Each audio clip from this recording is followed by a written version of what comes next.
So let's talk about Five Nights at Freddy's.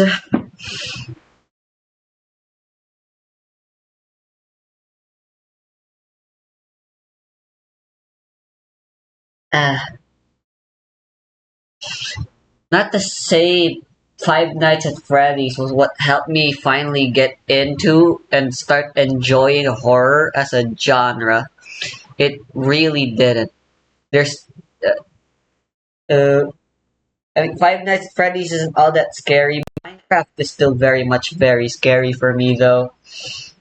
And I mean, I did enjoy playing Resident Evil. I didn't get scared by most of it for the most part. Seven was kind of genuinely the scariest, but the only reason it was as scary as it was because it was rather cheap with a lot of its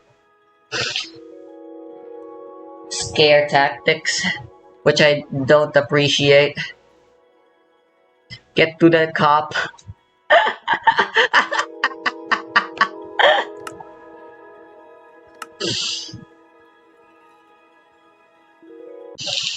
But anyway, I remember it was a stormy night. I went to Journald's house for reasons I no longer remember and couldn't go back for again reasons I couldn't remember.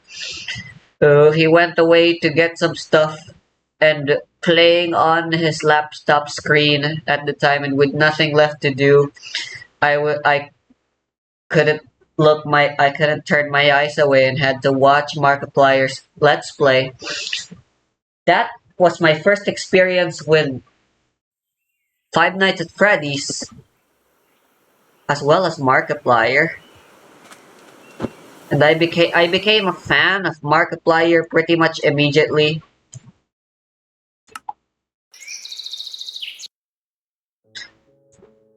And as for Five Nights at Freddy's, I found it scary, but like again, there was something about it I couldn't look away. I want to attribute it to Markiplier. He does a good job of not making the experience a lot less scary, but he was very entertaining and engaging, and like it was because of it I wanted to see his reactions. I was willing to tolerate the fear if it meant he was also getting scared, I suppose.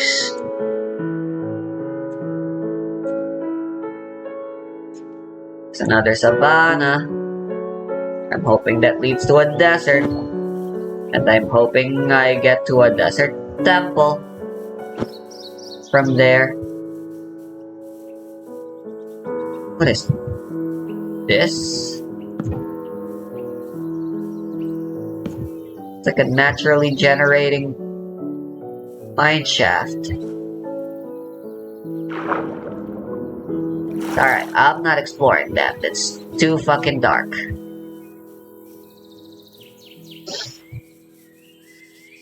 Making light level 0 genuine pitch black does make the game a lot harder. Mining underwater is usually supposed to be a pretty safe and easy way to get resources. But due to the darkness, that's not really much of a viable strategy.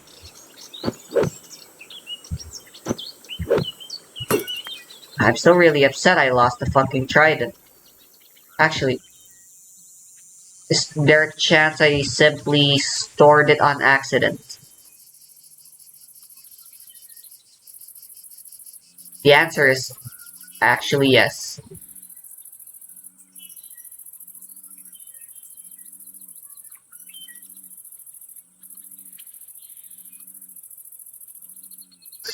But never mind, this is the trident I'm already using. The fuck? Bro, that tree's on fire.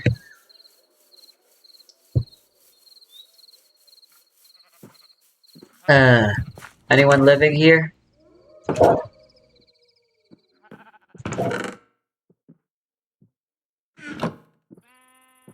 Uh, I was hoping the answer was a yes.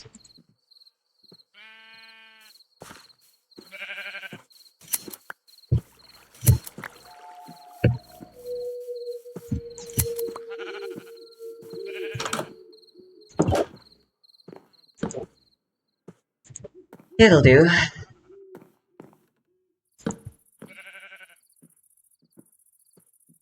Why not have flint and steel?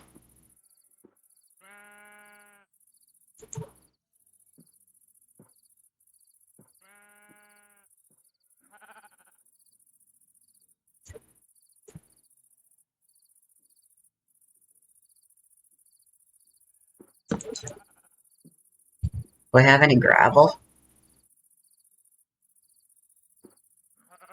Or, preferably just flint directly.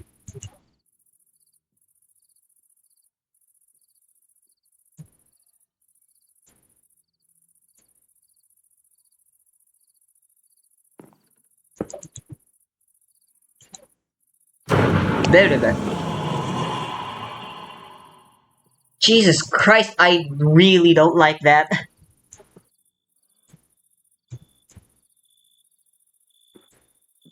Is the intent to jump scare because they succeeded? I can see him. I can see him glowing.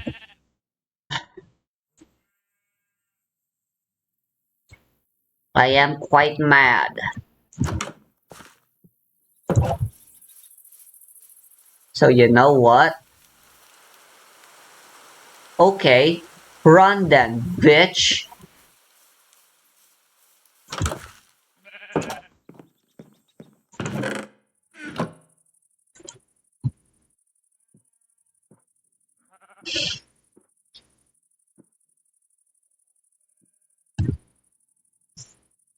Yeah, sudden loud noises like that are very cheap ways to scare someone. I am very much not a fan of stuff like that.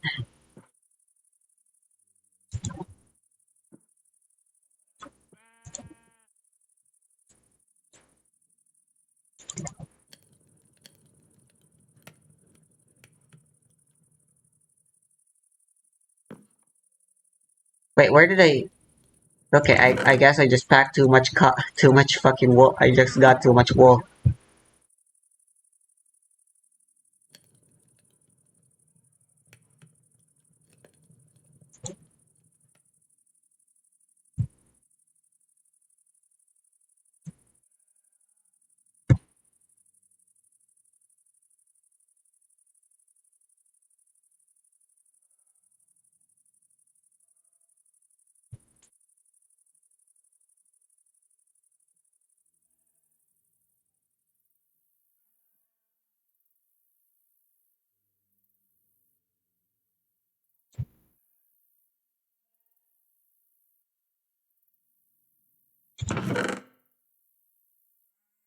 Throw away some junk I don't need. I don't know if the guarded gnome will be useful or not.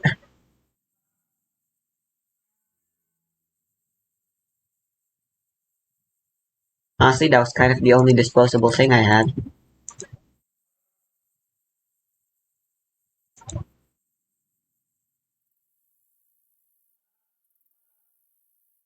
Okay, I was hoping I had some more gold with me, but seems that's not the case. Honestly, I should bring the bed. Oh, I can also...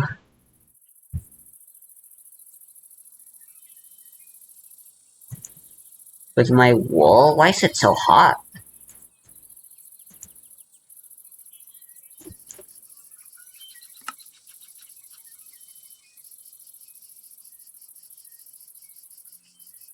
Just make a sleeping bag, which is a faster way of sleeping and doesn't actually reset my spawn.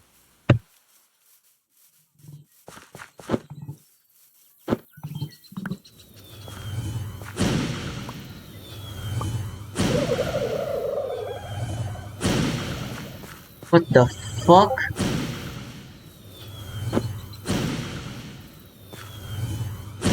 Oh!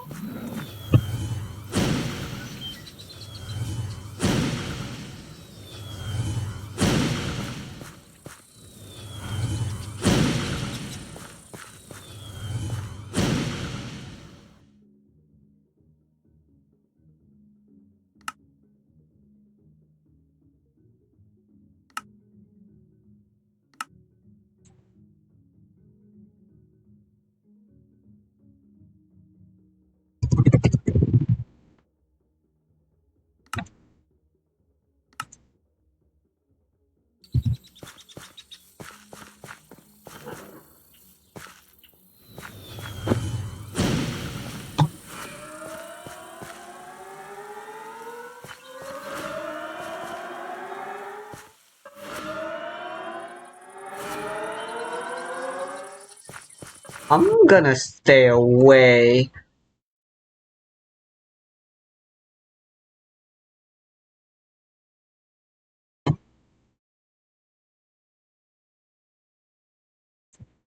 Boss, bosses are no undoubtedly gonna be very difficult. Okay then, so the reason it's hot is because of that guy.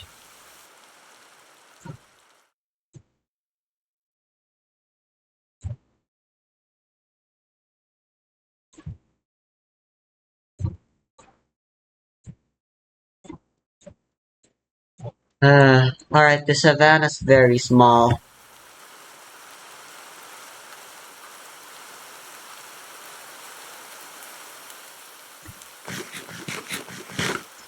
I mean, I guess we are also in a savannah.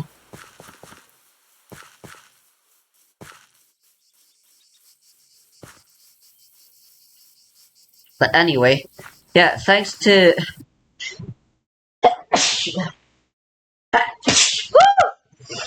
Oh god.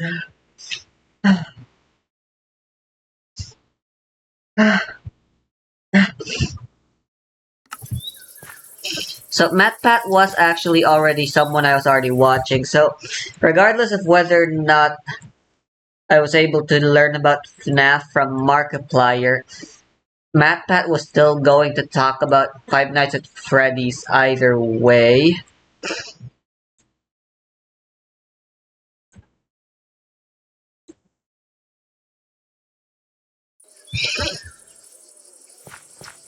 But it's still a really important milestone, I think, because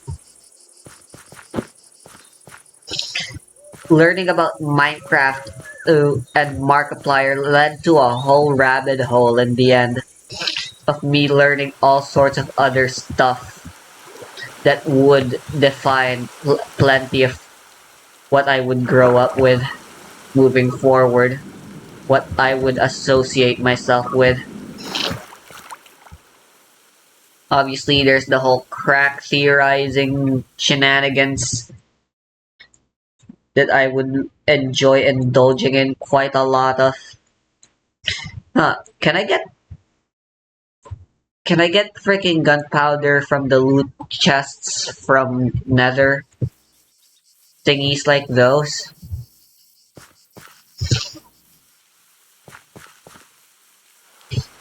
Nothing really comes to mind on the top of my head right now, but I know Minecraft has a big influence on me.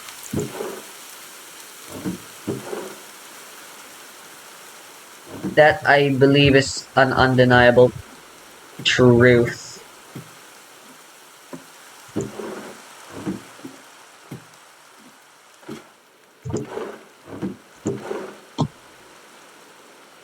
More iron, that's never bad.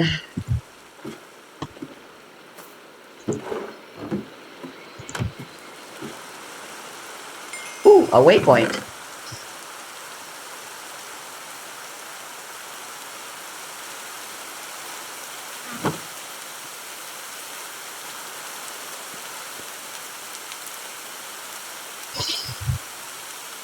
The villager outpost.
Oh.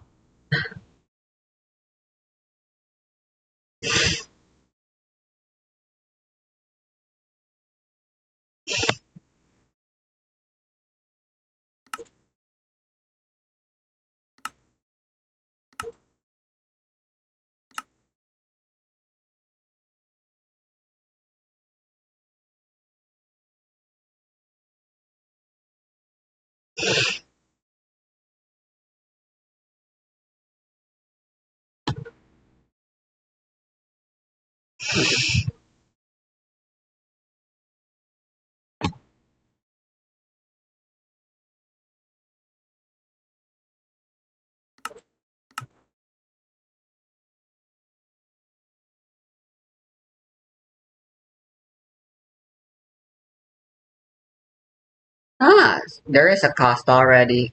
I just haven't noticed because I.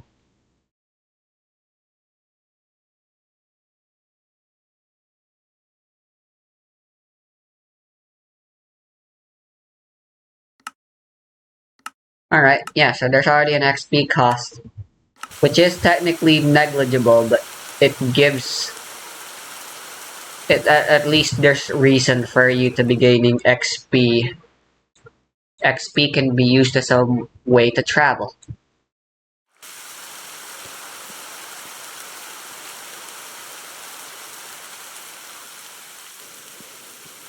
I shouldn't be an idiot. I should just go down normally.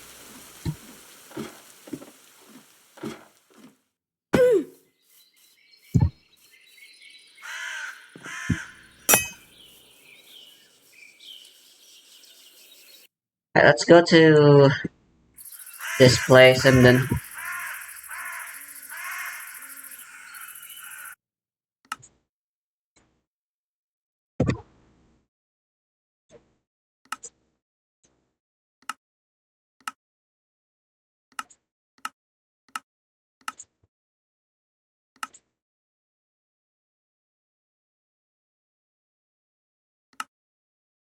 Where can I edit? Oh, right, it's this.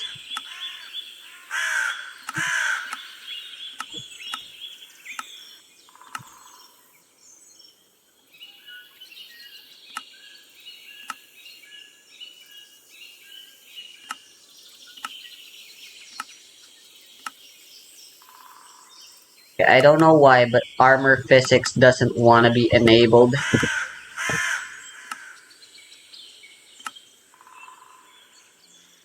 I can't have booby physics if I have armor, which sucks.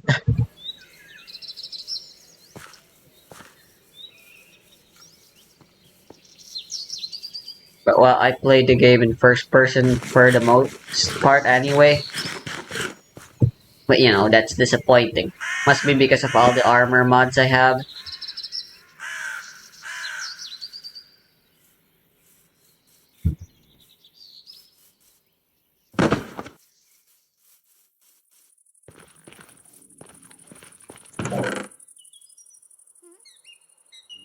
Yo. Ah, there's some flint. I can make flint and steel. Ooh. Hell yeah, I'm kind of a fan.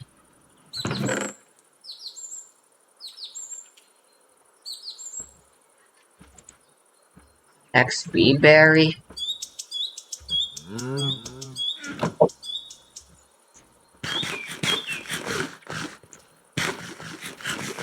Oh, it wasn't lying.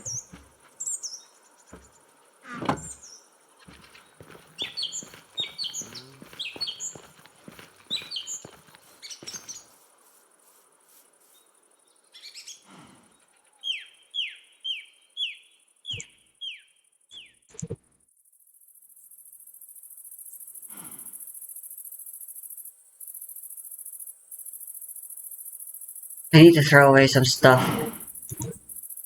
I mean, I can teleport back here.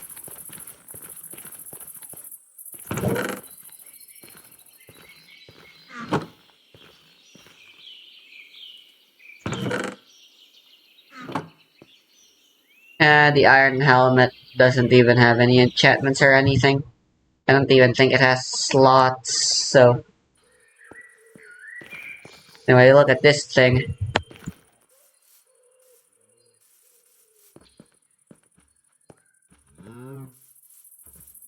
There's some lapis and gold here. And diamond.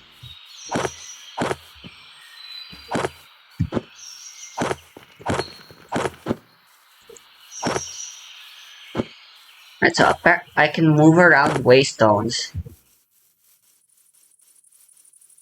I wonder if I should just do that instead of cheating out the waypoints like I did. I can remove those instead. I can remove those and just move a waystone if possible. Since it turns out it may indeed be possible.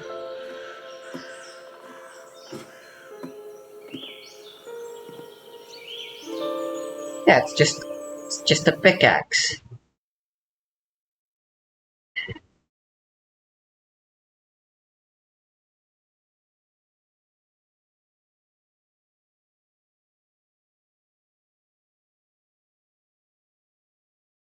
Drinking, death threats, and Counter-Strike offensive. These are how you become.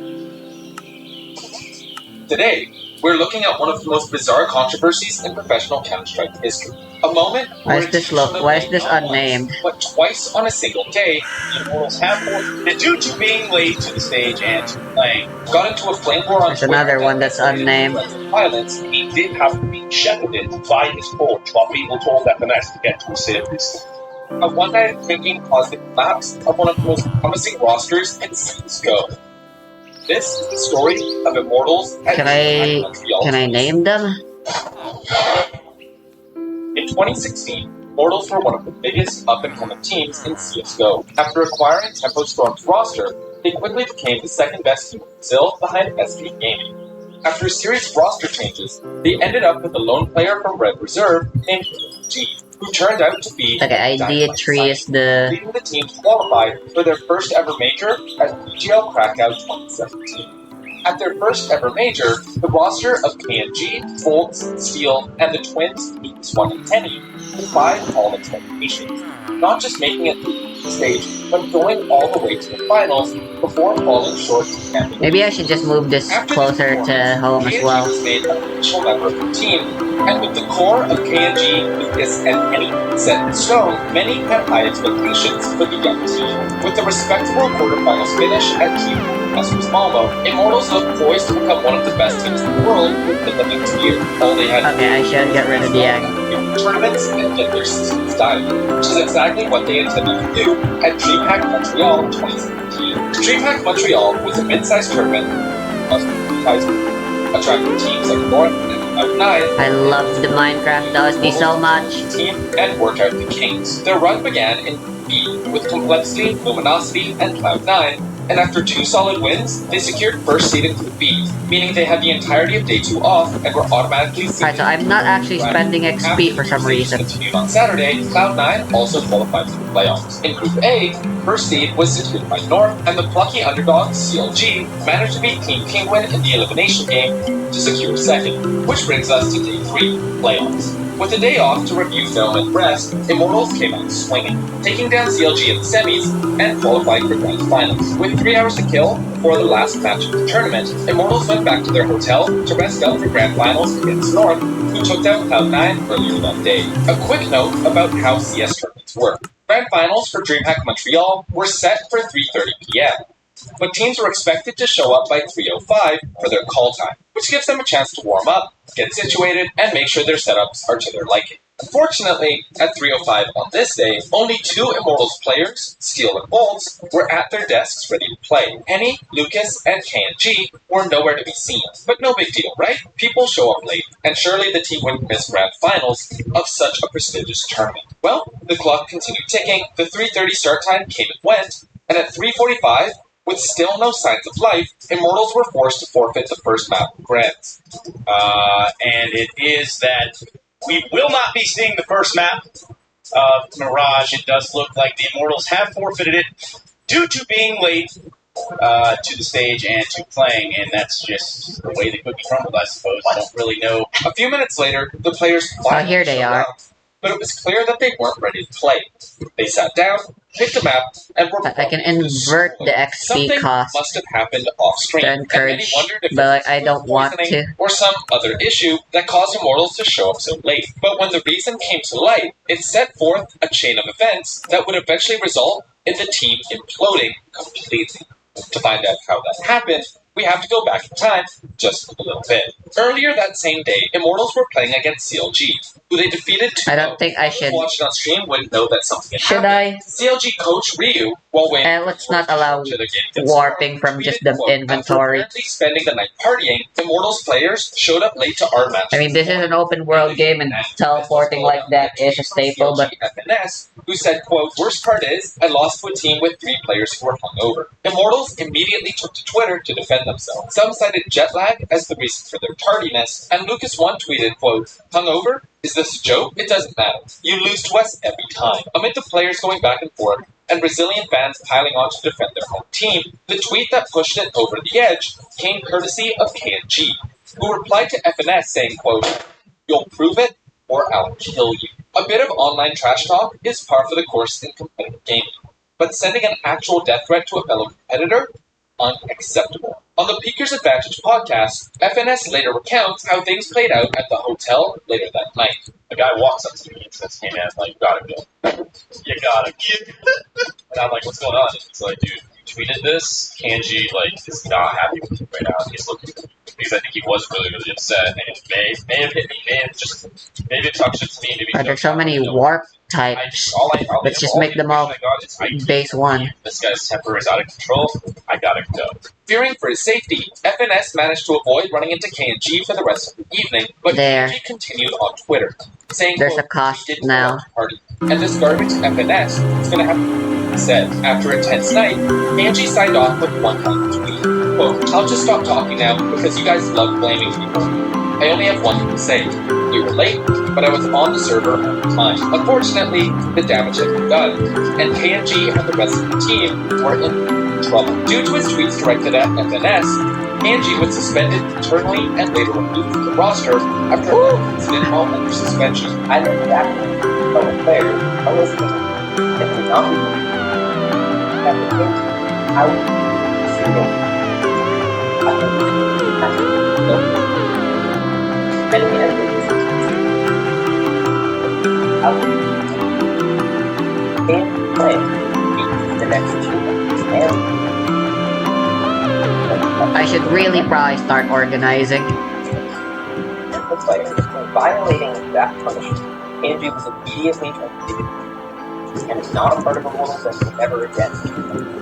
KNG and the twins, Lucas1 and Henny, were deducted a month's pay and did not receive any of the prize money from DreamHack Montreal due to being late for their matches. All of the money they would have received was donated to the charity Big Brothers and Big Sisters of Greater Montreal. Feeling betrayed by the org's decision to completely drop KNG, Lucas1 and Henny refused to play and were benched by the organization until they were finally released and picked up by 100 Thieves. Coincidentally, they joined their old teammate FNX on 100 Thieves, and the 4 ex-Immortals ended up taking Immortal's spot at the major later that year.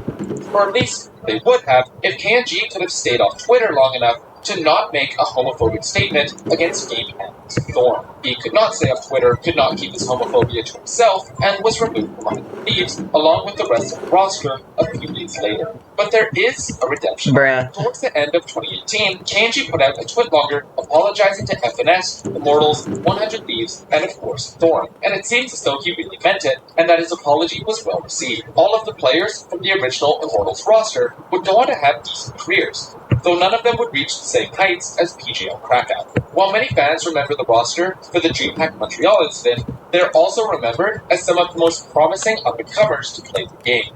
Had they stuck together, it's possible they could have become major champions down the road. Instead, they've been forever immortalized as one of Counter-Strike's greatest what-ifs. Shout out and thanks to Cloud, Stan, B, Haas, Shampoo, and Yoshiji for being top patrons of the channel. If you enjoyed the video, leaving a like, subscribing, and hitting the bell to stay up to date is much appreciated. My name is Jonah, thanks for watching.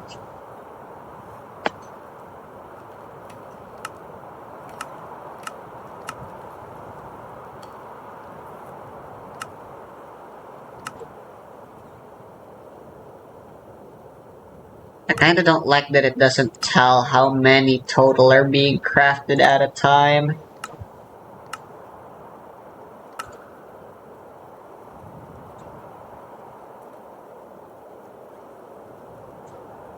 Oh well, bullets are bullets.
Hell yeah.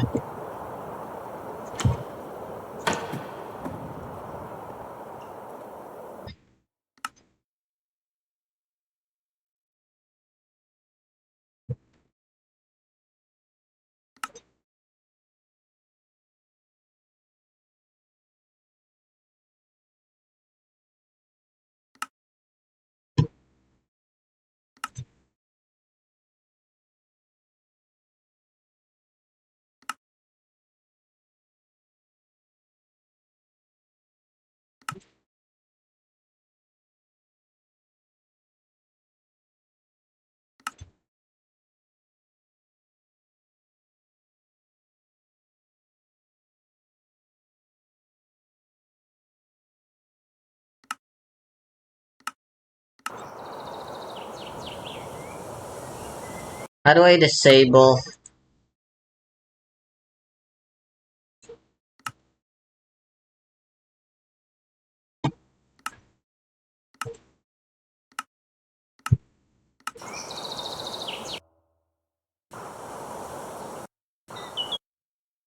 Okay, that's stupid.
Right, there you go.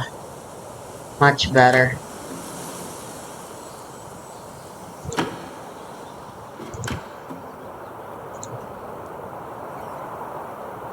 Yo, Riptide.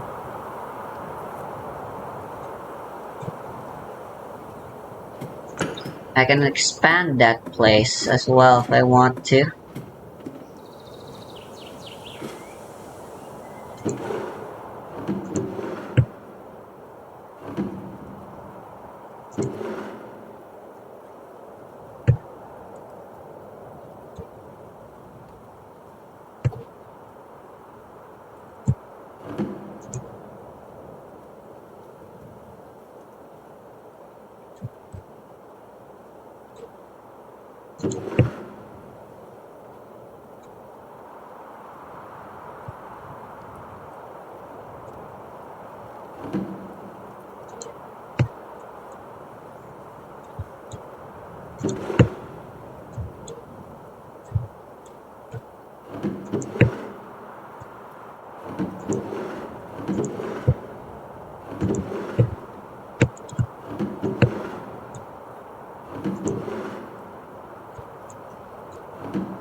Yeah, I really should organize.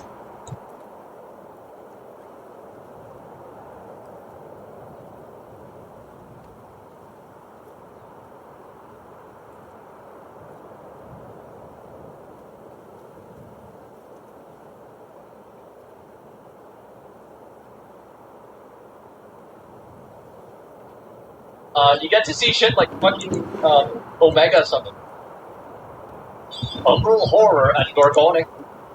Forming a deck of Untold Power in Platinum 5 as our Dark Magician opponent begins with the Chaos Illusion Magician. So Soul Send Dark Magician sending itself, special summoning the Royal Rare Asshole out of the deck here. There it is. Activate the Soul Servant. It's Mahad. That's turn. Alright, draw. We've got the contract with activate. Go to draw. That ass. Mahad is being revealed right now. Like Magicalized Dark Magic attack off the back row here. And Servant draw. Alright, this sets us up for a crazy next turn. Trust me, Gumroll Horror. Oh! Not by the grave randomly. That's just shitting on us. While attacking monster, you can special Gumroll Horror from death to crash this thing. But it's negated! No, don't! No, it's negated! No! No! All my last 2 turns for some reason.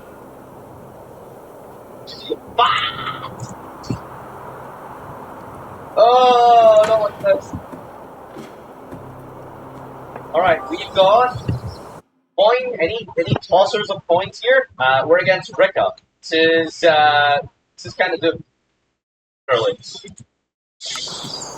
Right? I don't know, maybe he'll mess it up. You never know. Gambler of Legend goes hard for the second coin toss. Raigeki clears. Dryads over there. Set 2 times. Okay, alright. That's a flat combo. I believe that we could maybe win this here. We're gonna stand with a couple of aces, but we're not gonna start with second coin toss. We hit heads. Is that good?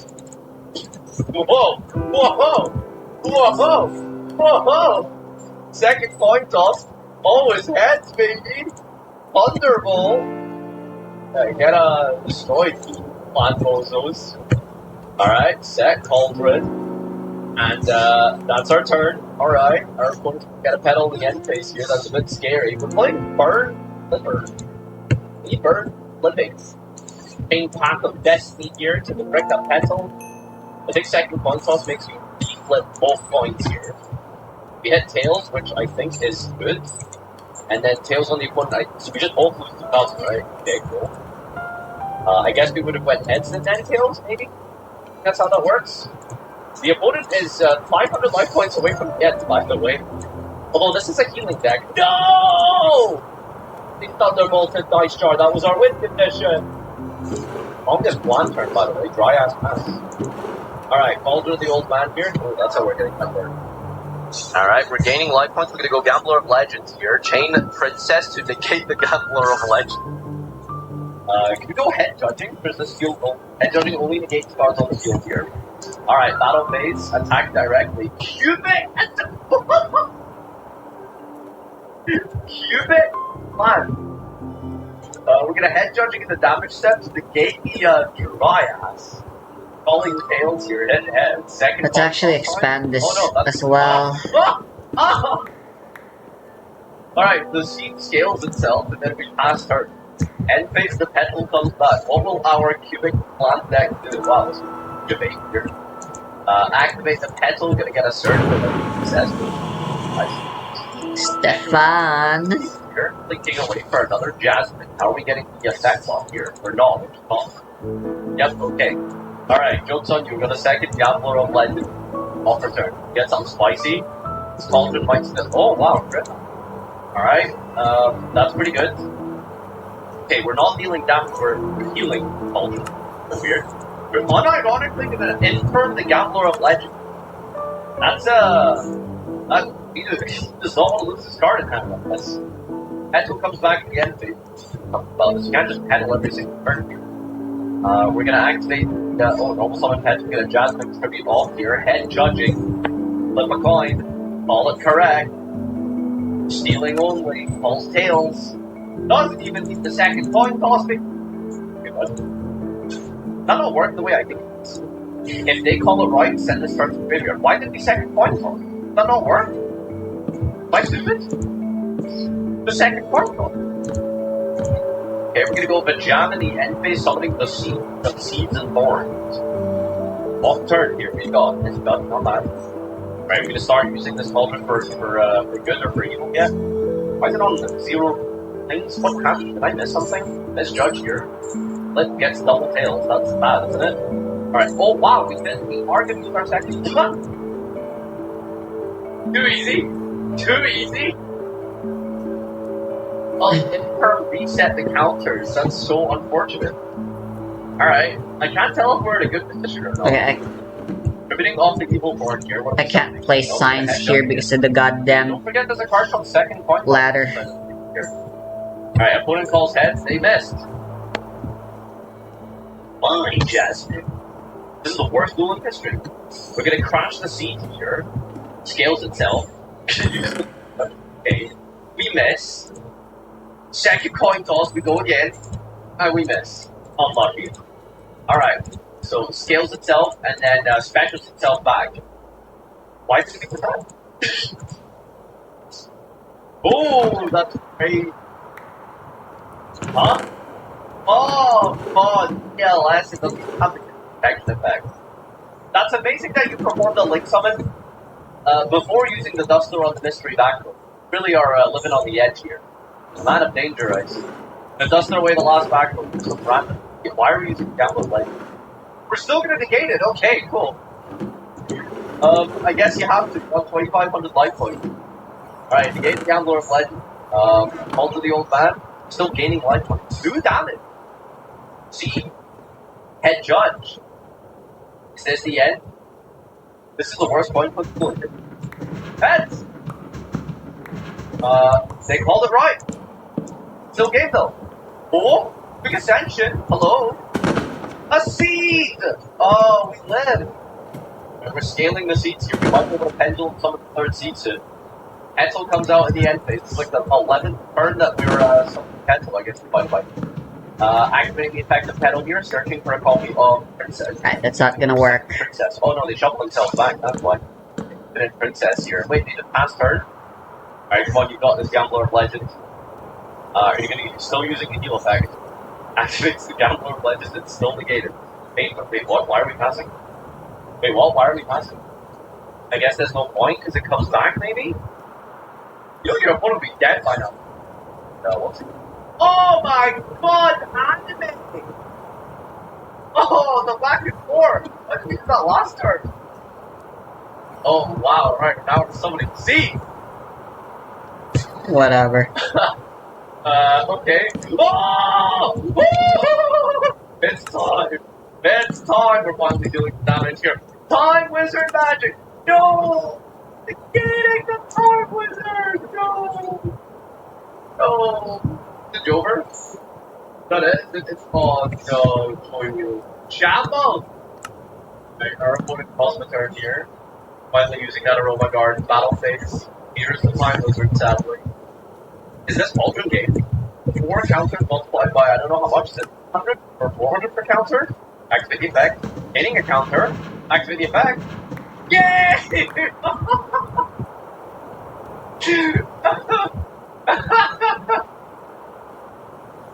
That was the worst game of the I've seen.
this will work for now.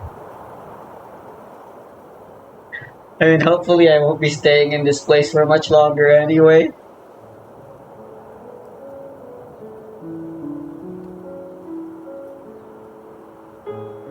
Funtime Freddy maybe being a little bit more with Bonbon. Speaking of Bonbon, the mini event is pretty bad, so we'll probably be only worth about 10,000, 20,000 shoot their free rent. But maybe more since they can apparently kill her. Now, for the price point to skyrocket with Baby. Now, Baby can do all the same things the last characters could do, however, she does have one thing setting her apart. The fact that she's so much bigger and her ice cream making. Ice cream machines can be worth about $38,000.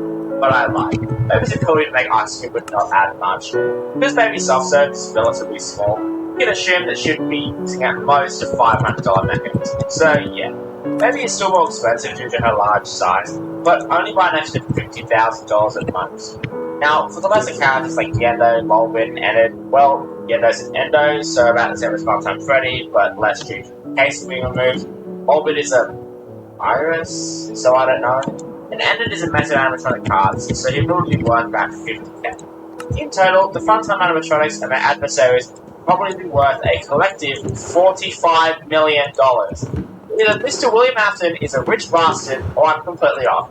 However, something I should say for those who are commenting on my last video, I am analysing how much they would be worth, not how much it would cost to actually make them, as that would reduce the price point quite a bit. It's like a guitar, which can cost about $2,000, but only costs about $500 in materials. Anyways, that rant out of the way, let's go to Pizza Sim. Connection terminated. I'm sorry to interrupt you, if you still even remember that name, but I'm afraid you've been missing more. Now, in Pizza Sim, there are a lot, and I mean a lot of characters. However, realistically, we can group all these characters into sections. The mediocre melodies, the rock stars, and the trash. Starting with the trash, these are Trash in the Game, Molten Freddy, Scrap Baby, and of course, our boy Afton. Afton would probably be worth literally nothing, just like Springtrap. And that goes for Trash in the Game too, although number one crate is priceless to my heart. The only characters with any value are Baby and Freddy, and even then, I would only give them a value of like $200 worth of parts, so literally not even worth our time. The Rockstars and the Melodies are basically one and the same, with the Rockstars probably being slightly more, since they seem to be made of more expensive I have no idea what to I would categorize that for. in a 3 Fredbear Spring Bonnie price range, since they don't seem to be able to move around like normal. So that would mean that our estimation for how much the characters would worth would be around $150,000 each for the mediocre melodies, and $200,000 for the Rockstars, since they are still very highly advanced compared to their real-world counterparts. So this means that Lefty is not $5, but rather $200,000.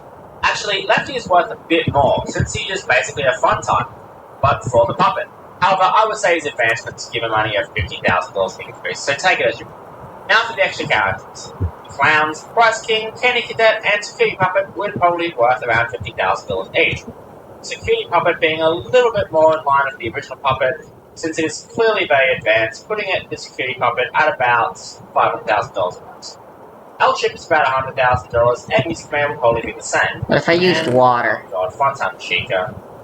Well, assuming it's just the same as the Funtimes from this location, oh boy, slap $10 million onto that price tag.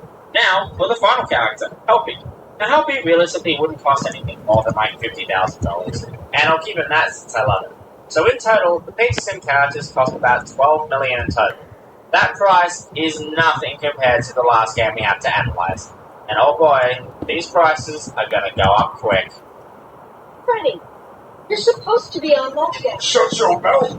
Oh boy, this is where the price is gonna go up by a lot. Now for starters, the Glare Rocks are not real. They are sentient beings, and you cannot tell me otherwise. Now let's start small with the Staff Box, since they won't actually be as much as the Glare Box themselves. There's a lot of different versions of various tasks, but realistically, they all do similar tasks like cooking, cleaning, etc.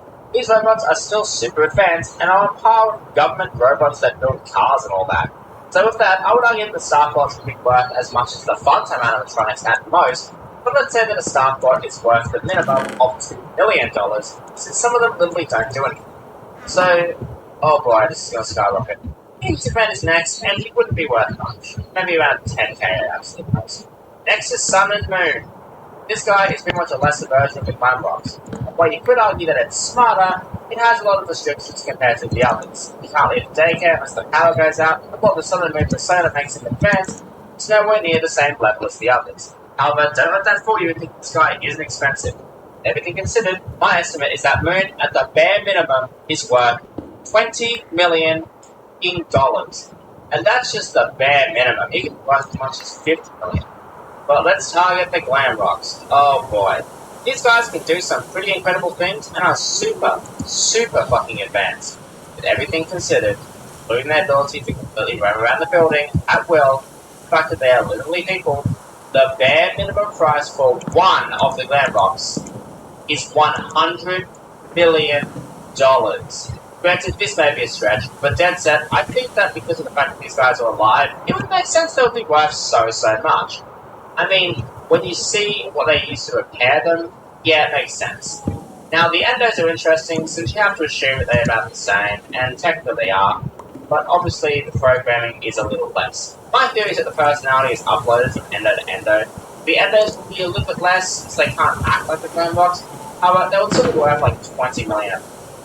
But there is one more animatronic that completely outshines everyone else, and that's DJ Music Man. This guy is 2 stories tall, crawl on walls, dance, and pretty much do everything the Glam Box can do except talk and move around. Well, that's kind of a lie, but anyway. The price point that I came to was absolutely insane. My estimate for this monster is about 300 million. So yeah, a bit pricey. And now I'll just do this. Security quick. How much would every single animatronic cost together? Oh god, prepare yourself. And if you haven't already, please subscribe before I tell you this number, because you're not ready. Total cost of every staff bot, every endo, and every character is about $5 billion. And that's not even including the fucking building. The FNAF series is on some serious crack, because holy crap, this is just ridiculous. When I make comments about why FNAF benefits from a bit of realism, this is why. Now onto the final calculation before I can finally retire. How much is every single character worth across the whole series? Well, that totals to about $5.65 billion. Alright, I'm done. Subscribe.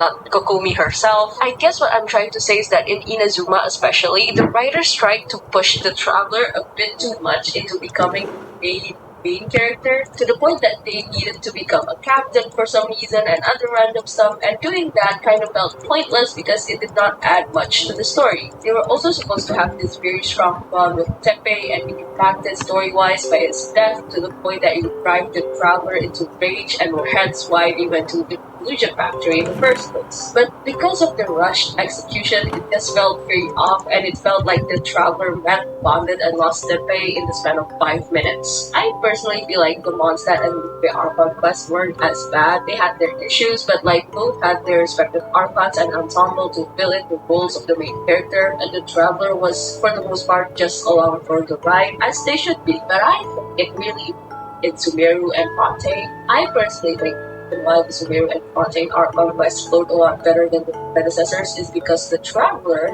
had a clear role. In Sumeru, the Traveler does kick off the chain of events that started the Archon quest. They are the only people to communicate with and does play important roles, but they are, for the most part, are just there to witness things and help the character. The main character of the Sumeru Archon quest is, of course, an ensemble. Nahida is the main character and is the impacted by the events surrounding Sumeru, because the whole plot is about her getting replaced by a false god. But we also have Alhaitham, Saito, and to some extent Ika that are also considered to be main characters, the ensemble. When the Traveler arrives in Sumeru, does kick off Al-Haytham being told to investigate them. But even then, Al-Haytham already has pre-existing suspicions about the academia without the Traveler being in the picture. Sino also acted independently, like way before the Traveler set foot in Sumeru. This also happened because Dignari, who I would consider a supporting character in Sumeru Our Conquest, grew extremely suspicious about his master's letter. Tia, while she didn't get the same amount of focus as Al-Haytham and Sino, is still a pretty important member of the main ensemble. She's the one who's connected to the Eremites, and without her, Al-Haytham's plan would have never worked. The Traveler is there, and they're important, but they are there to either help or play a role tasked by the main cast. They are a vital part to Al-Haytham's plan, but they're not necessarily the main hero. He's one of the heroes, but not the only hero. They feel like a natural part of the story that they're supposed to witness. And I think Fontaine did it better. Similar to Sumeru, Fontaine has a very clear main character, and that is obviously Farina, but it also has a main ensemble that's heavily impacted by the events of the story. There's Nicolette, Navia, Lily, and Lynette. All of them have their own plot points that eventually converge into the main plot. What does the Traveler do? They're there. They are very important still. They are the ones who defended Lily and Lynette in trial. They progress the story and help it unfold, but they don't overstay their welcome. Even in the moments when they receive the most spotlight, like for example during the trials, the focus was on the Fontaine characters like Winnie and then Rena. The Traveler was there because there was no one else to help Lily after he was falsely accused by Rena for murder. That happened because there was an accidental death in his own show that really had nothing to do with the Traveler. The Traveler is really just there to help move the plot forward and help all the different plot points to converge into one. And it does. The Fontaine Archon quest all relates to Fossilor's plan to trick the heavens and destroy the Divine Throne. With the Traveler helping Lily in the trial, they caught the attention of Navia.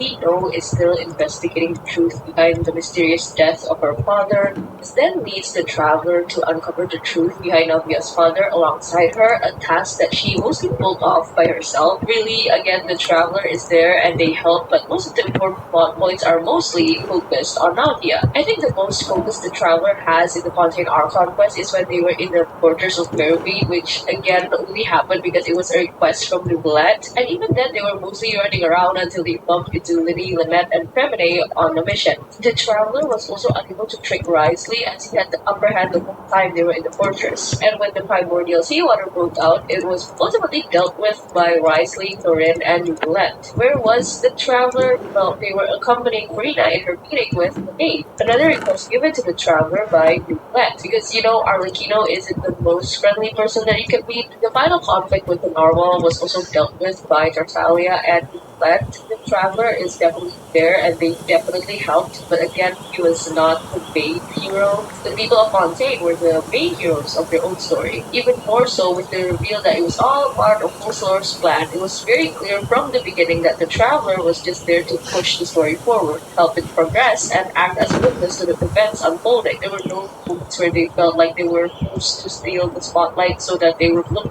or stronger. They were not forced to be impacted by the story and events. They were not forced to be the main character, which is a big reason why I think the stories in Sumeru and Fontaine flowed a lot more naturally than in Azuma. Now that we have established that the Traveler can be the protagonist but not necessarily a good main character, there's another problem that has bugged me for a very long time. Are they supposed to be their own character or are they a self-insert? I think this is one of the biggest inconsistencies with the Traveler. It's like they're stuck in a limbo. Sometimes they have opinions, but sometimes they just can't speak in moments where it's only natural that they do. Instead, we're usually forced to listen to Paimon speak over them, which we will get to, don't worry. But that's the thing though, we're all okay with the silent protagonists. They're not always bad. Sometimes they work just fine. For example, Link from Breath of the Wild is probably one of the most well-known silent protagonists, and people love him. I love him. And it's not just because he's hot, but at least Link, in his most recent incarnations, like in Breath of the Wild and Tears of the Kingdom, are presented in a way that they're never in a position that they need to speak.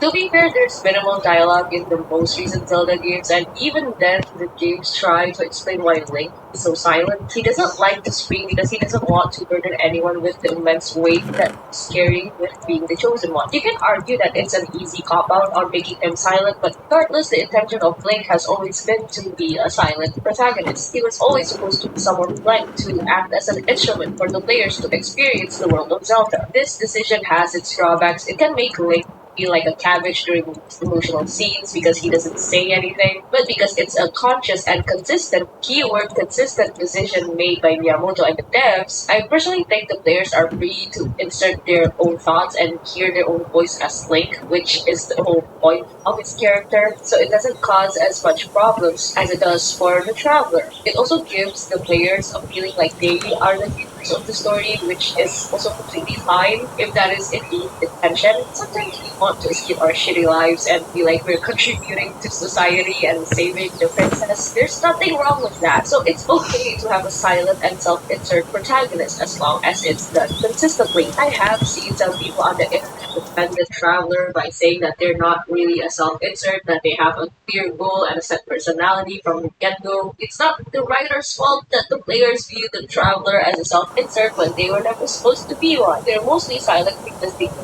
language of Aether very well. The line delivery between Aether and Levine are different, so even though both are canon protagonists, they're also still two different people with different personalities. And I'm not fully convinced by this. I think for the most part, it's true that the Traveler has a backstory and has canon dialogue without Paimon. Paimon was missing for a lot of important quest moments, and the Traveler can speak and form their own opinions just fine. They have voice lines just like any other character. The Aranyaka journal is written from their point of view. So they, for the most part, actually do have the building blocks of an actual character, but it's not utilized enough to make the Traveler actually feel like one. And again, that's fine. It's fine for the Traveler to be a silent protagonist. Backstory and goal and motivation. Silent protagonists have been around in video games for a really long time and they can work. But we have to accept that the drawback of this, as mentioned, is that they will not have an interesting personality. They cannot have any personality, or at least they need to have a very minimal personality. I said personality too many times. They need to be a blank slate, or else it would lead to what I would call a clash between character motivation and player interaction. To me personally, the Traveler sometimes is the silent protagonist. Other times they're supposed to have a personality of their own. They have their own thoughts and voice lines and opinions that don't necessarily align with the players, meaning they're not a complete blank slate, and this is where it gets tricky. If the writers can't decide on what kind of protagonist the Traveler is, then there will be inevitable awkwardness where the Traveler's actions and thoughts become annoying to the players, because they can't hear their own voice through the Traveler anymore. One of the best examples that I can think of is the way the Traveler treats the Fatui throughout the story so far. Like, yes, they're the antagonists and the main villains in a lot of the quests, but hey, I'm a player and I don't always feel like the Batui is the comic book villain that the Traveler and Paimon sometimes make them out to be. They can be quite nuanced. Like, the most obvious recent example is Lily and the Nat. They are far from what we usually called villains. They're not the antagonists either because they haven't really gone against the protagonist. They're not out for blood or to cause any mayhem either. They're simply doing their job, and they are prominent members of the House of the Heart, part of the Batui. And the way the Traveler acted towards them can be quite jarring to a lot of players. This caused quite the debate back in the day. In my opinion, the Traveler did their best to defend Lily in a murder trial, and he omitted very crucial information about himself, which did not help the situation at all. If you read easy on the details, when the Traveler tried to exonerate Lily from accusations of a murder that occurred in his own show, there was a vital piece of information about the sound of a vase breaking during the show, which is something that most of the audience, Farina and the Traveler themselves, had heard. Lenny, however, did not hear this because he was busy trying to investigate the Oratress. We later learned that the vase breaking was due to a scuffle caused by the true murder, which happened right below the set of the show. Lenny was too far away. He was near the Oratress to even hear this happening, but he told everyone, including the Traveler, that he was nearby, that he was just doing his set. Lenny did this because he wanted to conceal his identity and ties to the Fatui, because what else could possibly motivate him to mess with the Fortress if not for shady Fatui business? And you gotta admit, as sympathetic as Lenny is as a character, this was a pretty dick move considering the traveler was going out of their way to defend him and his innocence. I can see it that way because I personally don't see the traveler as a vessel or a self-insert, hence why it's easier for me to try and understand what motivates their actions and what drives certain reactions from them. But some players might experience that scene differently. Some might view the traveler's actions as rude or lacking in empathy, which is fair because if I were to self-insert my own thoughts, I would not have reacted that badly. I would have been disappointed and annoyed, but I still think the traveler could have handled it with more compassion than just to brush off Liddy as a to me.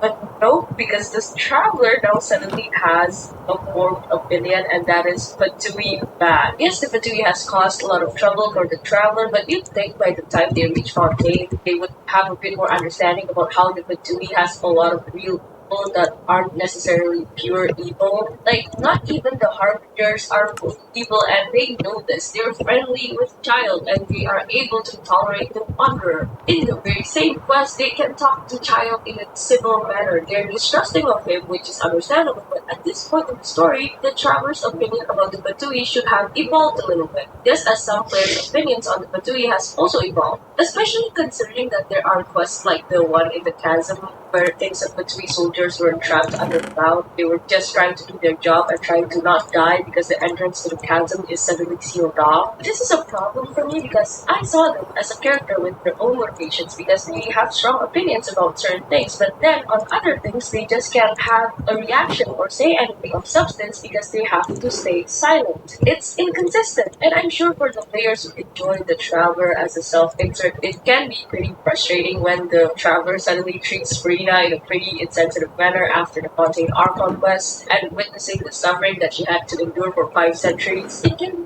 be really jarring because for most of the game, the Traveler has a very formed personality that Paimon does most of the talking and thus making it easier for players to insert their own thoughts and voice through the Traveler. I personally think the writer should commit and either make the Traveler like Link silent and malleable, or they just make them a full fleshed out character. And I think that this weird in between that we have now, where the traveler's choices doesn't really feel like our own, yet at the same time we have the personality to make them feel like a standalone character that naturally has their own opinions. We can't have it both ways, and for another reason too, and that is, it's really hard to make an interesting self-insert character. To have a vessel that players can use to self-insert in a video game, if that is the goal, then we will need a character with a lukewarm personality so that they will feel relatable and at least likable. A lukewarm personality doesn't exactly translate into a memorable and compelling character, which, if the writers are trying to make the Traveler into a standalone character at the same time, it will inevitably fall flat. I'm gonna use this Reddit post that I found and use Sherlock Holmes to explain.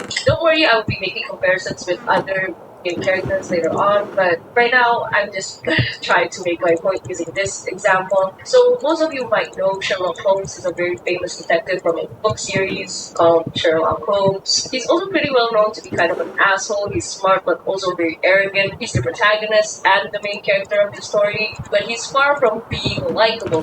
Why there's a second main character that's used as more or less the vessel for the audience. His sidekick, Dr. Watson. Watson is nice. He tries to do the right thing, he comments on the things that Sherlock Holmes does, but he doesn't always necessarily agree with them. He's the likable, relatable guy that functions both as a vessel and as a buffer for Sherlock Holmes' strong yet interesting personality. Most video games don't have a Watson, or they just make one hell of a main character with fully fleshed out character arcs that may not be 100% relatable to the players, but when done right, they will serve a pretty damn good narrative. Now, I'm not saying Genshin as a gacha game should have the same level of protagonist writing like Joel or any other story-driven game, which is why I'm gonna compare it to Honkai Star Rail. Now, I actually don't like making comparisons between these two games because I think they're enjoyable in their own way, but I think in this case it's fair. I personally think it's fair to say that the Trailblazer is at least more interesting in terms of personality than the Traveler. Disclaimer, I don't play as much as Honkai Star Rail as I have played Genshin. I have played a good chunk of the main quest to be at least somewhat familiar with the Trailblazer's personality. The Trailblazer's dialogue option in Star Rail, even in the early days, which is when I played the game was already really different from the Travelers. It already has a lot more personality. Sometimes it's witty, sometimes it makes no goddamn sense, but it's through dialogue like these that the Trailblazer feels like a character. In comparison, the Traveler's dialogue options are mostly that one sentence split into two, and that sentence usually doesn't have any narrative weight anyway. It's not even a real dialogue. Most of the time, it's just something that Paimon will repeat 2 seconds later. It's mostly there as a poor attempt to create the illusion of choice. Not only does this make the Traveler feel like a boring character with nothing to say most of the time, repeating the same thing over and over again, get annoying after a while. The Trailblazer also has March 7th and Not Hung, who are interesting and fleshed out characters on their own.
companion. It lets the trailblazer's personality and their companions' personalities bounce off each other really well. It creates this believable friend group dynamic that's fun to follow instead of it just being another traveler to this Paimon for being a button for the 700th time. The traveler can be interesting just in the moments where they actually feel like a standalone character, and that to me shines the most in the Daisy quests. Here they are usually free to talk and usually without Paimon intervening too much. Like in We Will Be United, there is that scene where the traveler actually surprised Paimon and talks about their knowledge of Conria. That is one of the that convinced me that the Traveler is not just a blank slate. They're a character that's treated like a blank slate because it's just easier to sell in a gacha game as a self-insert and silent protagonist. Which is what I think is the underlying problem here and why the Traveler feels so inconsistent as a character. They are interesting in concept, but they can't be too interesting or else they might not be readable anymore, and when the cute girls and the cute boys are nice to the Traveler, it doesn't have the same impact anymore. And that might impact character cells, maybe, I don't know, that's just how I feel sometimes. Now, if you tell me that the Traveler has a basic lore and is hiding a ton of stuff because they have no reason to talk about them, I would believe you, because I'm sure they do. But like, can the writers show that in the quest? Where he's the protagonist of the quests? It's very hard to be interested in a character's hidden lore if most of the player base will forget about said lore even existing because it's never shown or even mentioned in the game itself, or at least during the quest. This is a big problem for a lot of the characters in Genshin. Like, a lot of these characters have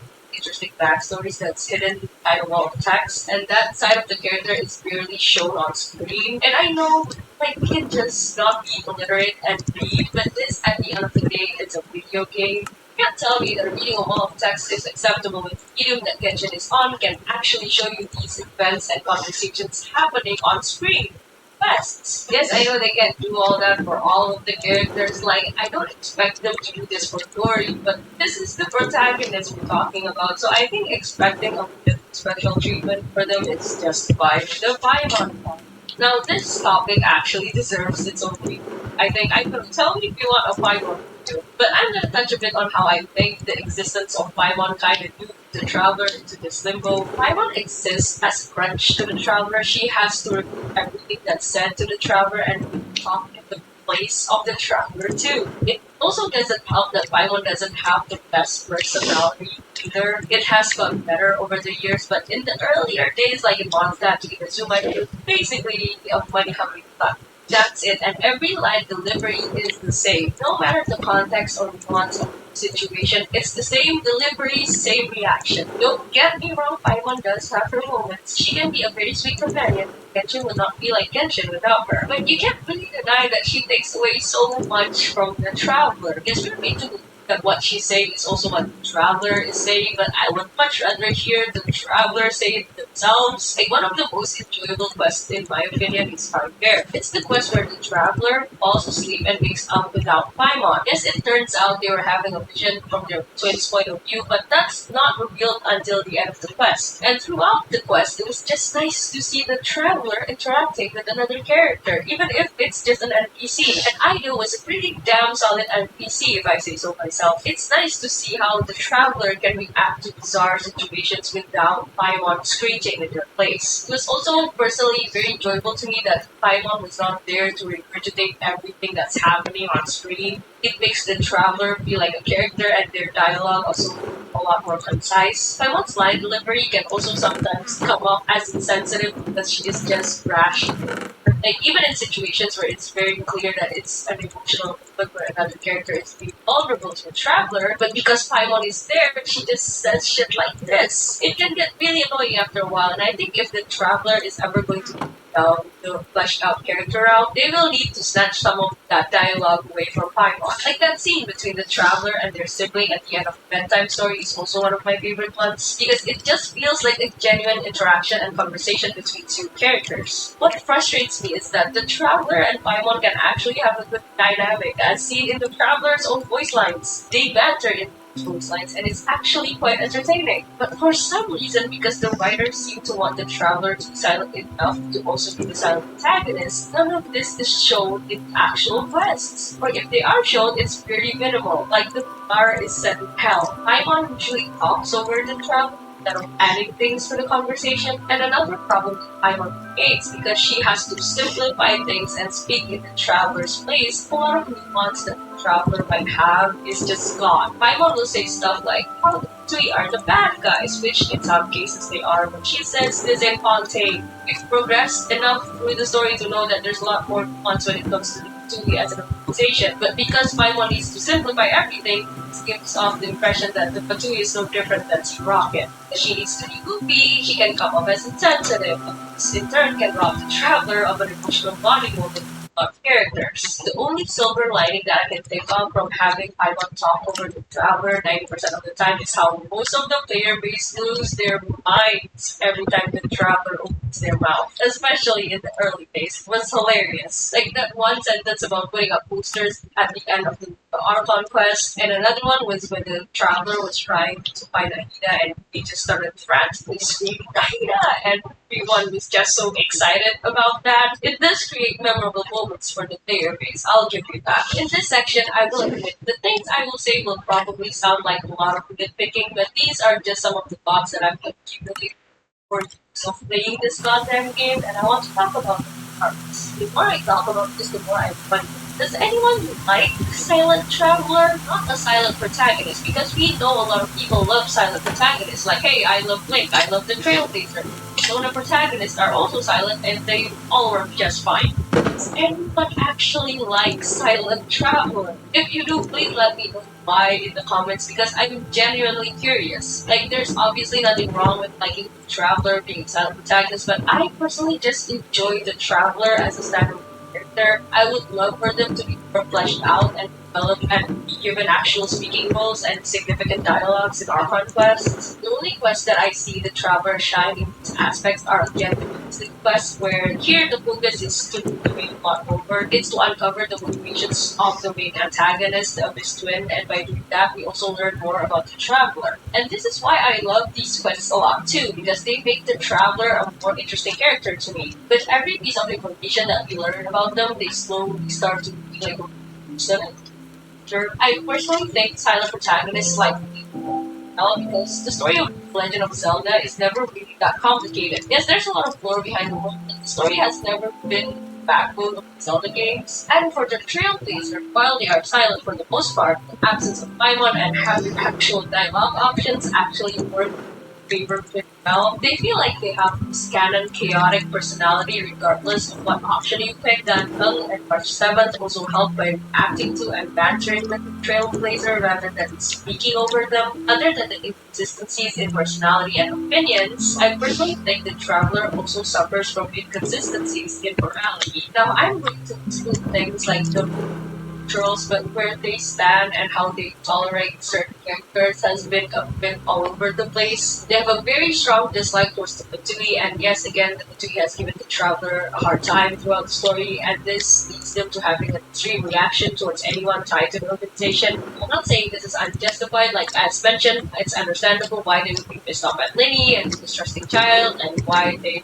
would be so angry at Scaramouche. The one that I still have a problem with is how they treated A, and how there was really no buffer time for the Traveler to process all of these actions in the Zuma Archon quest. If you say the Balladeer tried to kill the Traveler, which made the Traveler be wary of him, then that's true, that's justified and completely understandable. But the writers of the puppet tried to kill the Traveler multiple times, and I've seen the argument that the puppet was on autopilot and A had nothing to do with it, which is why the Traveler didn't give her a hard time after the Archon quest. Which is, in my opinion, kind of yes. Like, A knew what the puppet was doing the whole time. She knew about the Traveler and the Vision Hunting and the harm that it was causing to her.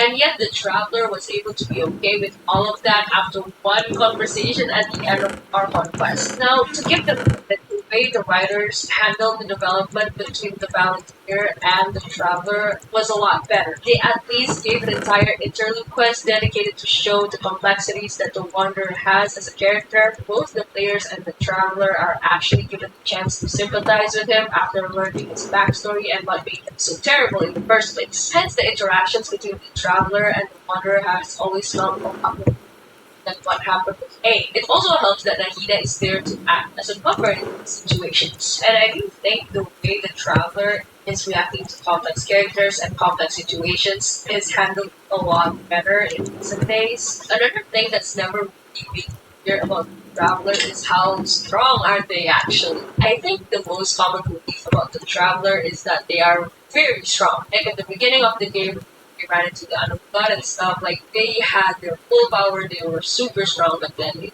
sealed off. So I'm not gonna talk about that. I'm gonna talk about the Traveler post unknown god, and I'm not gonna debate how strong they actually are in theory. I'm mostly mentioning this because since it's never established how strong they are post unknown god, it can cause a bit of confusion. The Traveler can sometimes bullshit like this, and then it's never explained where that came from. I think setting a bit of expectations for the players on what the actual power scaling is would make the Traveler's powers and their development a lot interesting to follow. If they are slowly regaining their combat abilities through the use of the elements, it would have been interesting if they had shown the Traveler slowly regaining said power, like showing how their power is slowly coming back, or master new abilities that are completely different from the original power while in Teyvat. Something, I don't know. Like Link was stripped of his power at the beginning of Breath of the Wild and throughout the story as he explored island starts to regain his power back. I guess for the Traveler, them getting access to new elements should have the same weight as unlocking a new set of power, but so little emphasis is put on it, and because most of the time the abilities that it's also not very gameplay wise, it's usually just forgotten. It was pretty much that statue glowing in color and that's it. Yeah, the second I actually like the Traveler, it's not unbeatable. I also talked to my best friend about this and he said he also really likes how the Traveler pretty much needs the help of other people in the simulations to actually solve the crisis. Like he would actually need the help of our cons most of the time. Like how in Onstand it was with the help of Venti and the Liyue, Chiseng, and the Adepti. In Inazuma it's through the vision and ambition of the people. And in Sumeru it's Nahida's Samsara, and in Fontaine it's Nicolette. It just gets a bit matters to the players by saying that the Traveler is the hero of these stations. Well, technically they help, but it was a collaborative effort at the end of the day. I also really like that they were clearly no match for the babe. Even with the help of the children, the babe still pretty much sat the Traveler down. We already know that the Traveler is strong enough to beat Nora and Child in combat, but they are definitely not strong enough to do the rest of the hard which is again something I really like. I hope that Hoyo can explore more of how Traveler can gain more power and become stronger without seem like he's too overpowered or something that's full of their asses. Like, I personally would love to see a proper training arc where there's clear progression in their power. So, they're witness, right? This is more or less the same thing about how Hoyo can't seem to decide if they want to make Traveler the main character in every quest or if they're just a witness for all the things that's happening in Teyvat. So if you've made it this far, I'm assuming that we all know that the Traveler is in the center. They're not from the world of Teyvat, so the rules of Teyvat doesn't apply to them. They aren't bound to the heavy principles the same the Archons are, and they are also immune to erosion. All of the Archons, as powerful as they are, and every being in Teyvat are bound to erode. Symptoms of erosion include losing one's consciousness and sense of self, and another one is memory loss. The prime example of this is obviously Aisha, and even like the events that affect Hermit Zone don't affect the Traveler. When Rukan and their aunt Scaramouche tries to erase themselves from existence, the Traveler is the only one not affected by this, so no amount of rewriting history will actually work on the Traveler. Hence, the Traveler is immune from memory loss and everything else that comes with erosion. They are the perfect witness, as said so by Zhang Li in his first story quest. None of the seven nations can be wiped from existence by the principles because the Traveler is witnessing everything that's happening throughout your journey, which in itself is actually an interesting premise for a protagonist. And credit where credit's due, I think Hoyo has written the Traveler as witness pretty well in Sumeru and Fontaine. In Sumeru, they are there to witness a god from the cage and then proceed to watch her predecessor erase herself and watch everyone in that world forget that she even existed. Even though Kalibata was such a big part of Teyvat's history, they played a big role in freeing Nahida, but most of the credits are to her believers, that being Sumeru. In every role that the Traveler plays in Sumeru, he does so in order to help the main characters of the story and not to take away the spotlight from them. Fontaine did an better job. As we've already discussed, the traveler is there to expose Solar's plan unfold and watch the divine throne destroyed. And I hope that in future Archon quests they will this direction because this way they truly feel like a witness. Most of these events would have happened one way or another with or without the traveler. They're there as a catalyst and of course as a witness. I think this works because the Sumeru and Montane Archon quest plots were designed around their respective tasks. Like in Sumeru, the designated strategist is Alhaitham and the traveler is there to be a part of the plan. And later on during the final fight against Scaramouche, the traveler also plays a very role by person that was actually fighting the robot and helping Nakita. It gives the traveler a lot of important moments that he deserves as a protagonist, but there's also still a lot of room for the other characters, both main and to shine on their own. And when they do, the traveler gets to act as a witness to these moments. With all of my nitpicking and complaints about how the traveler should only protagonist that acts like a witness, but then is the optimal solution. I think the traveler can actually make these quests. I recently made an entire video about this quest and to sum up the traveler can be protagonist and main character mostly because the quests themselves focus on the traveler, the twin, Weasley, and Condria, and pretty much nothing else. The main mystery and the plot actually adds a lot to the traveler as a character by revealing bits and pieces about the past. It's also in these quests that the absence of Paimon often feels a lot more natural. I personally think that the traveler feels most like the character and a main character in particular because one, the story's plot actually revolves around Conria. Two, we are shown glimpses into dialogue which can actually build a personality for them. Three, they're allowed to carry concise conversations with other characters that actually is interesting relationship dynamics. And four, it's just overall an interesting experience to witness on screen. It doesn't have to like this kind of approach for a traveler for every single quest. I think the traveler works just fine as a witness in Archon quest, role quest, and quest and character quests. The Archon quests are about the Archons and the relationship with people of their respective nations. It's not supposed to have the traveler as the main character. They're there to observe and record the events that transpire in their memories because as we discussed, history can quite literally be rewritten. Teyvat. The world quests are there to add even more layers into the world of Teyvat, things that might not necessarily fit into the Archon quests. Like, for example, the Aranara and the Sakura Cleansing quests are really engaging quest lines that would not fit into the Archon quest at all because it had nothing to do with Archons. But having the Traveler witness these events is also just as significant and it's actually an interesting experience. Nice. Like, as a player, I think this is the case where the Traveler being silent protagonist can actually kind of work. Since it is a world quest, the traveler will have to interact with the environment more than anything. So being a silent protagonist is really not much of a problem. Paimon still talks over them in the world quest, but I think because it's not voiced and there's less expectation for the traveler to actually have a conversation or react to the characters the same way that they do Archon quests, it's slightly more tolerable and enjoyable. But I still prefer the traveler to actually do the talking, of course. But because during the world quests, the traveler plays a much more passive role, aka a witness, and the bread and butter of these quests are the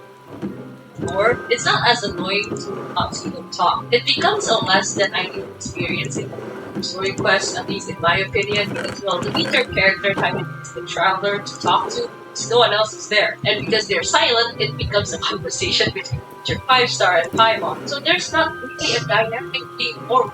I'm trying to think of a character story quest where the traveler actually feels like a character and not an extension of Paimon, but I can't. And for the most part, if the featured character can carry the story quest, it's still a pretty enjoyable experience. Like they are, after all, the main character of both story quests, as they should be. And for the most part, like in the story quest that does a lot of the character, like there's development of lore and the character themselves, like for example, a second story quest, the traveler not doing much or not talking much is fine. Like they can play the silent protagonist and supporting role and it would not take away from the experience. It gets kind of weird in story quests that have a lot of moments that rely on relationship dynamics between the traveler and your character. Like for example, in Ayaka and story quest, it will fall flat because there won't ever be a dynamic if the traveler isn't speaking or if Paimon is speaking for them. So then what is my conclusion about the traveler? My conclusion is that they are stuck in this weird silent protagonist, a self-insert, a standalone character, a main character, and a witness. They don't speak like a silent protagonist would, but they also have moments where they are treated like a self-insert when the game presents the illusion of choice to the players, and where they are also forced to be the main character where it doesn't really fit them. With all of these things combined is what I think makes them so bizarre and why people can't seem to agree on what kind of character or protagonist the Traveler is. Because they show at least one or two traits of all of these tropes. And while the silent protagonist portrayal of the Traveler can work in some parts of the story, other times it falls flat. The same can obviously be said if they were a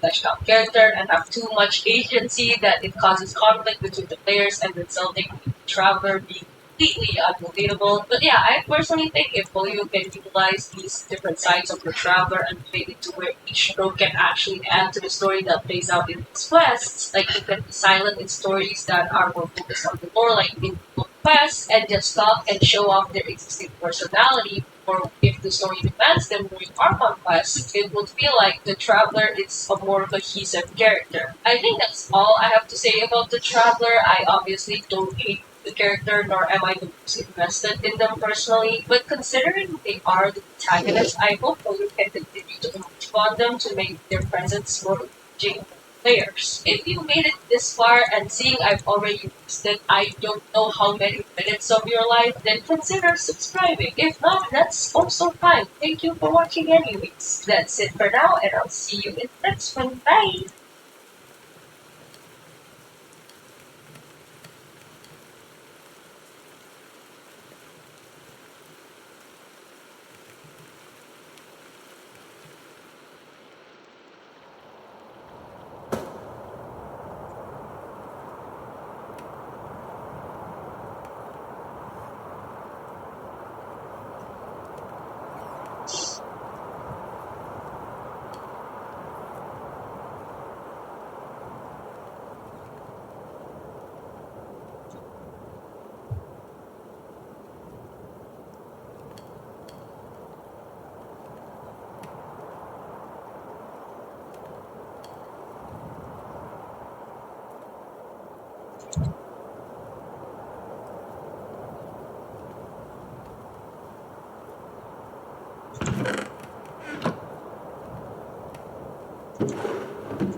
Is that really all the wood I have?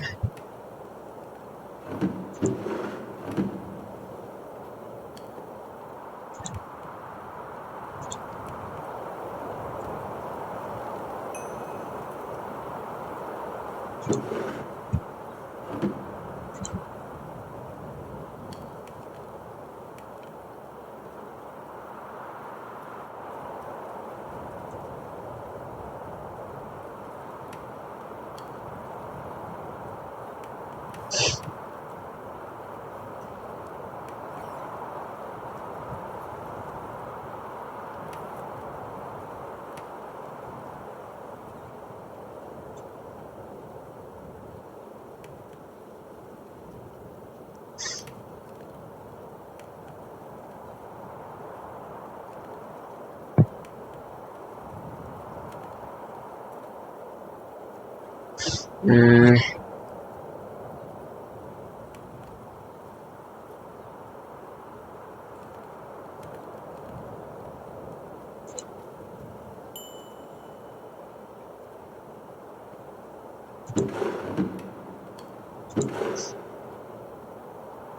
I guess this is all good.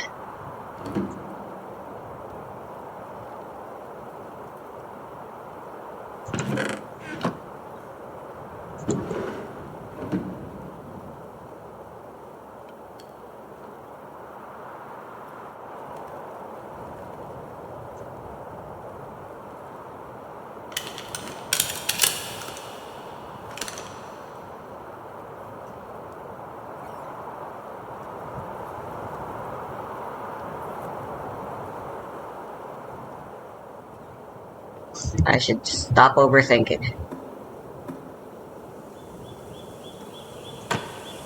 It's always the problem with me whenever I...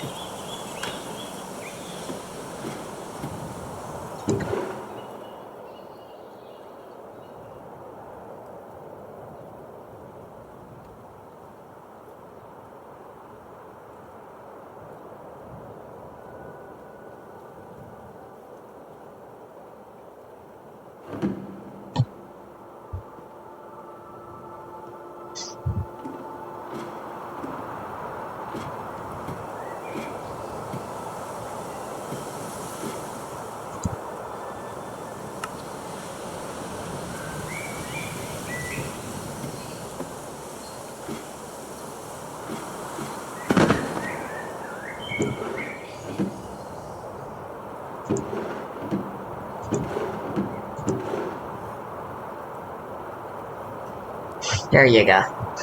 This is what I was forgetting.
Wasn't that how you did that?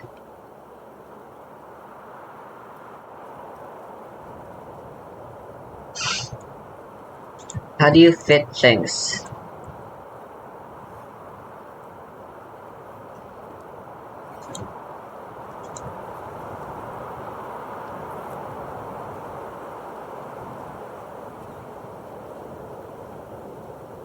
Was it a grindstone?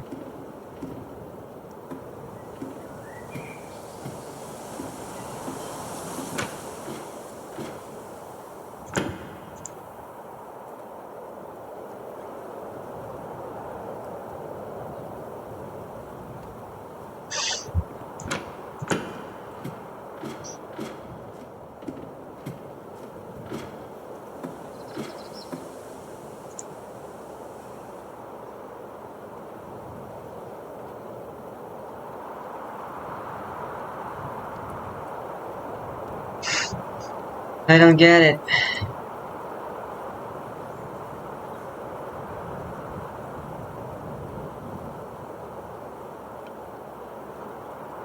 It's just not working now, apparently. Whatever, I'll look it up some other time.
Kind of annoying that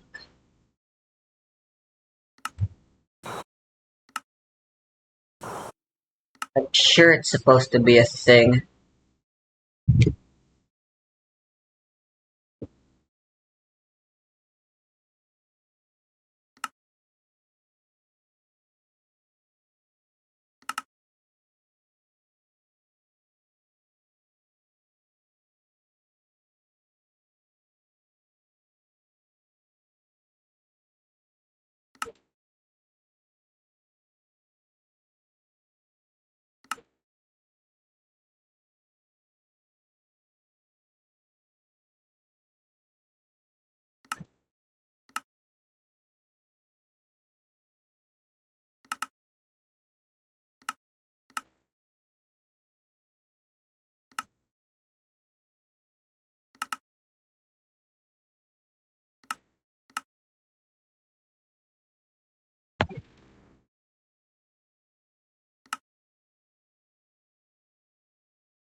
Late. I know you're probably wondering why this is called.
Some types of osmosis because Konami made it generic. I very much resonate with this as a verdict Abyss player. I really appreciate when I'm playing VA, my Snake Eye opponent sends Snake Eye Ash and brings it back with Princess. Yeah, I feel this one. At my core. Honestly. Alright. Future is on a BA card. Shut up! I don't care how much they hit it, I'm not making a new deck. Original posts. So these are usually like videos. Oh no, DMCA. DMCA, alright, I'm gonna mute this because DMCA. Branded? Oh wow, branded memes. Ha ha ha ha ha!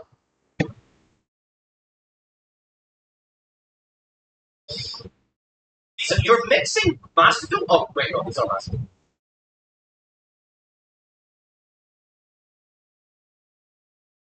Okay, I like Tom and Jerry. It's my generation, okay? I get it. I don't know. There's only so many ways we can make Branded haha funny.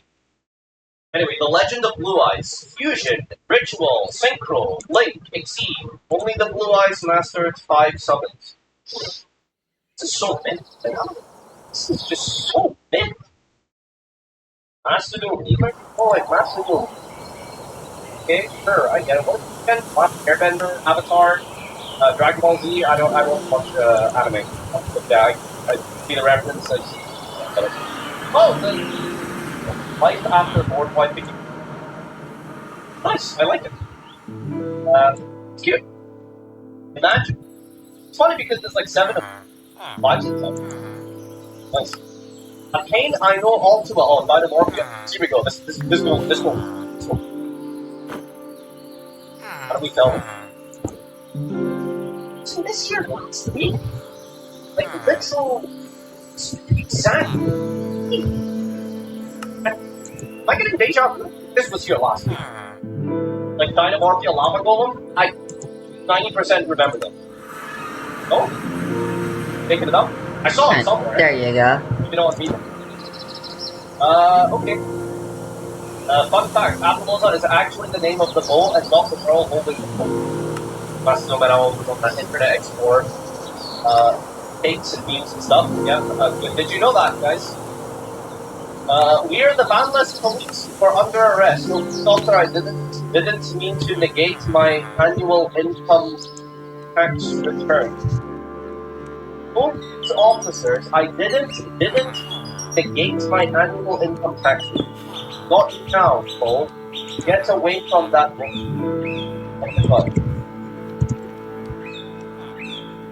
I kind of like this part, but the first half, just what is going on? Like, what is going? Like, this is just a totally like spew of words and weird fanfiction story that doesn't mean anything. But this was good. Like, this should have just been the meme. Like, Appaloosa ban, my fair reaction. Okay, so we're like the top 5 memes of the week, and they absolutely suck ass. Good job, guys. Honestly, maybe my humor's changed from being in America. You know what you want to? Let's kill Snake Eye together. If they're in front of die fire, yes, I like it.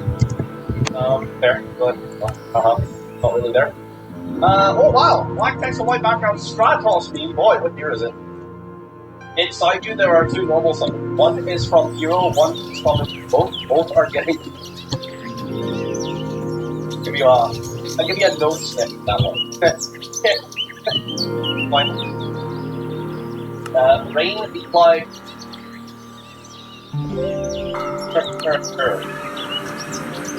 Alright, and Fred. There's no audio. Alright, let's go ahead and place this down on.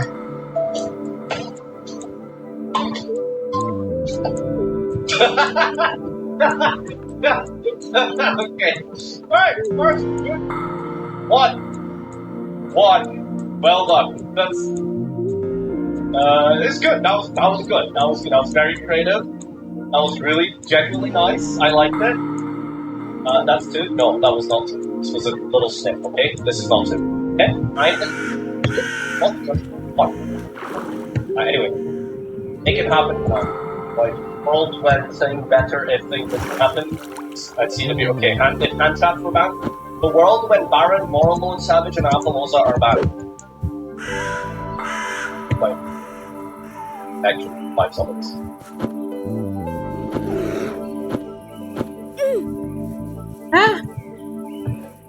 Full live is fire.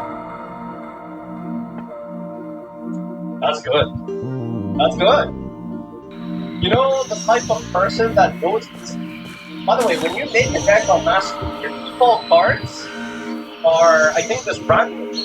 Or I think it's like based off of like what you put in first or last in the deck builder. Do you have to willingly go out of your way to specifically take your main cards? Yeah, with jukebox. This That costs a diamond to make. cards. Not one, not two, three copies. Also, like the three could probably like more than how does Castura lose this stuff? Just normal something with purple. Well, I guess you have the hard roll where you can't search it with the unicorns. Hey, who cares? Soon Master do a good bar is pretty far. Yeah. When I dismantle a card that gets bad. Formats are very. Maybe Apolova should stay in Master Duel? Because it's best of one and then sort of shits on things best of one. Maybe not. Maybe it's worse than best. So, anyway. Flambar. This guy sucks. Now, Apollosa is a very good main deck. Oh my god, shut the fuck up. She's a generic summon that some archetypes are really good at summoning Holy crap, consistently. Flowchart died. Turn 1, Summon Purist, which is fucking stupid, admittedly. Very rarely special summons. A stun deck, but special summon. Summon Rebel, stun deck. But I'm only saying the truth. I'm not giving an opinion. Stun deck, the Purist, the neutral to me. Horus as well. It's a good chart. Not really a meme, but I like it. This is all very true and accurate. Put a lot of effort into this. Yeah, it's nice. Not really a meme, but that guy, the exact same again, like 4 other times. By the way, I'm 90% sure. I have seen him use this at least like 2 or 3 times for sure. Anyway, John Konami confirmed that Duel Wing 4 capture got cancelled due to a Turkish man that DDoS the payment asked for a ransom of $35 because he's mad he can't get a girlfriend. This one has way too much backstory and context required to get this. But let me tell you, I spoke to a couple of the Rush Duel and Duel Links players at Worlds. This is all true. You probably might have noticed, for those of you who paid attention to the Massive World Championship stream. But did you notice how Duel Links wasn't on the stream for like 4 hours?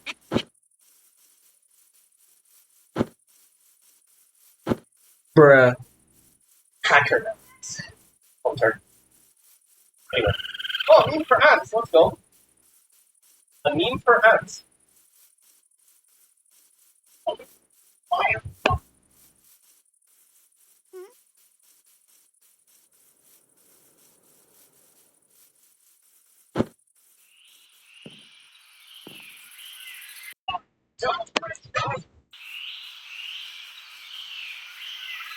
Suck. Like, what is really the essence of the joke? High ranked, like, stressful, and, like, inducing. That's it, like, that's. How many stun memes do we have today? Stun player's favorite strong hand.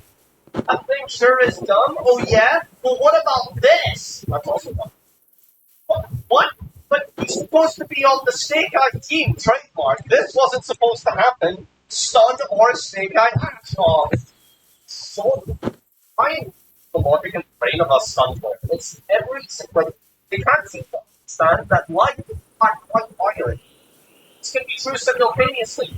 Also, find out, it's not required, not a necessary evil as they like to say. Stun players love this. Well, Snake Eye is just a stun deck with extra steps. Jump? Listen, I don't wanna. 1-card combos and 1-card extender combos that all do the same thing, and the Apostle Line and setting a Solemn Judgment. That's garbage gameplay. So is playing against Snake Eye. It's all of it is true. All true. No? Like, so violent. Like it always happens. I'm about to play through my opponent's insane board. I've seen it since like how we skinned it today. Opponents maxi and draw. Because you know, guys are still making this. Are you actually kidding me? It's old joke made with deep man. Woods of the woods of the woods. Like, this is druidic, natural, ancient religion of the forest, elves and trolls of the woods. That's how woods are in the deepest essence of the woods. This is so garbage. Oh my! It makes me angry. What? How did? What did it spend? 600? If Maxi got banned, I wouldn't play this game so much. This is, but it helps the game going second player. It's not the normal players. I mean, that's the thing right there. Worst part of me is going for this just. Awesome. I'm glad you guys found something. Absolute trash here. Oh. I recently had dreamed of Dusty cards. Oh yeah, Red Eyes Dark 6. I was in Pokemon, and I was sneaking through the vents at Konami HQ. No, Pokemon. Because I was hired by Konami to sneak into Pokemon's headquarters to design a broken Pokemon called Red Eyes Dark 6, so that it would break the meta of Pokemon, so that everyone would quit Pokemon and play that. That's just my brain did that one time many years ago. So someone made fan art on Twitter as well. It's really insane. Someone actually fan art created a Red Eyes Dark. It was actually insane. Yeah, I don't know. That's just what the brain does sometimes. Yugi wrong. Screw Promethean Princess. Quickly spell. Banish as many copies of Princess from graves as possible. And if there is a card with blonde hair in your opponent's grave, draw 2 cards. Wait, who's that referring to? Ash? Who's the blonde hair card? Is it Ash? Celine? Okay, now you're just naming every monster with blonde hair. Ecclesia is not in a princess deck. Shut up. Oh, Ray. Ray and Princess? I don't know, whatever. Oh my god, this was the worst game this year. Oh, statistically, mathematically, have I ever laughed only once? Unbelievable garbage. Just nothing. Okay, you know what it is? I'll tell you what. It's not that all of the memes were garbage. They were just so bad. Like, just so subpar, just... I mean, obviously there was a couple of good ones, like... She bad!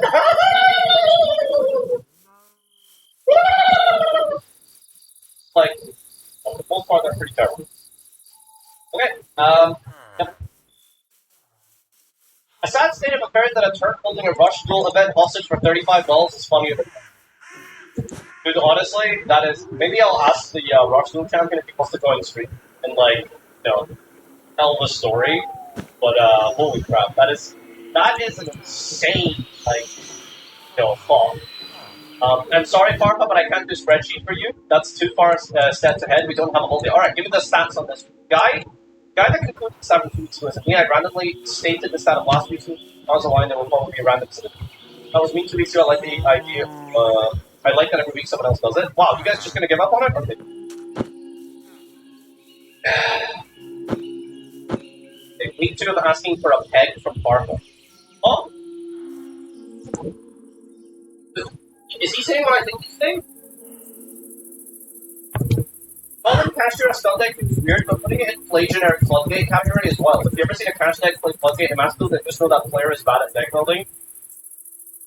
You're playing it wrong. Dimension Shifter is not a combo card. No! Second one is me every time I see someone summon Kenyan outside of Swordful. Really? That's a good. Be a VA player. Just be a VA player. Wish I was dead. See? Who was the blonde hair in the grave? Ash. Half the modern waifu cards. Caesar Valent. Does it mean you guys missed that had more upvotes? Guys, okay, this will be the one to redeem it, guys. This will be the one to redeem it. Here it is. This one has most upvotes this week, but was missed. Here we go. Again, it's again. Okay. Uh, let's see if the moderators will actually moderate this up. DK trying to explain why making necklace of an all driven by using. I need to go get the waypoints I placed a while back I wonder why they didn't and then put destroy this on them. the main website. Because it's got 1,000 upvotes. It's got 1,000 upvotes. Okay, it's not as much as I want. It's not as much as I don't think. It might. Okay. Whoa! Wait, hold on. Maybe this is like filtering out propaganda. Wait, it's actually just not highly upvoted. Okay, surely it's better. Just about the same. Okay, cool. Alright, we don't need to get into the drama of why DK leaking the deck. All the deck was good. It's actually good. That's for that another time. Anyway, this has been me reviewed. Yeah, this what title this the worst of 2020. September, we had to have it. This was worse. This was the worst one. One simple one. Subscribe for more. See you next.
Need more coal.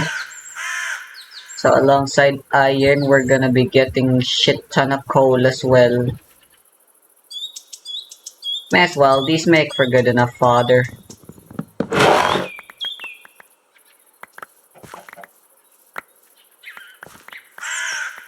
I was gonna go for oak, but I like fir as well, I suppose.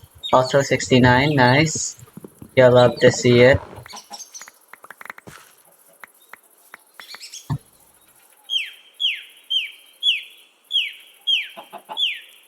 But now you don't.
In Yu-Gi-Oh, there are three standard ways of winning a duel.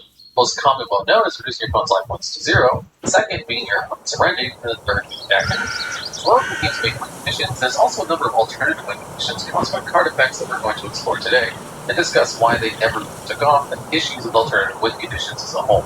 In order to understand the downsides of alternative win conditions, it's important to realize why Yu-Gi-Oh! Standard win conditions are so successful.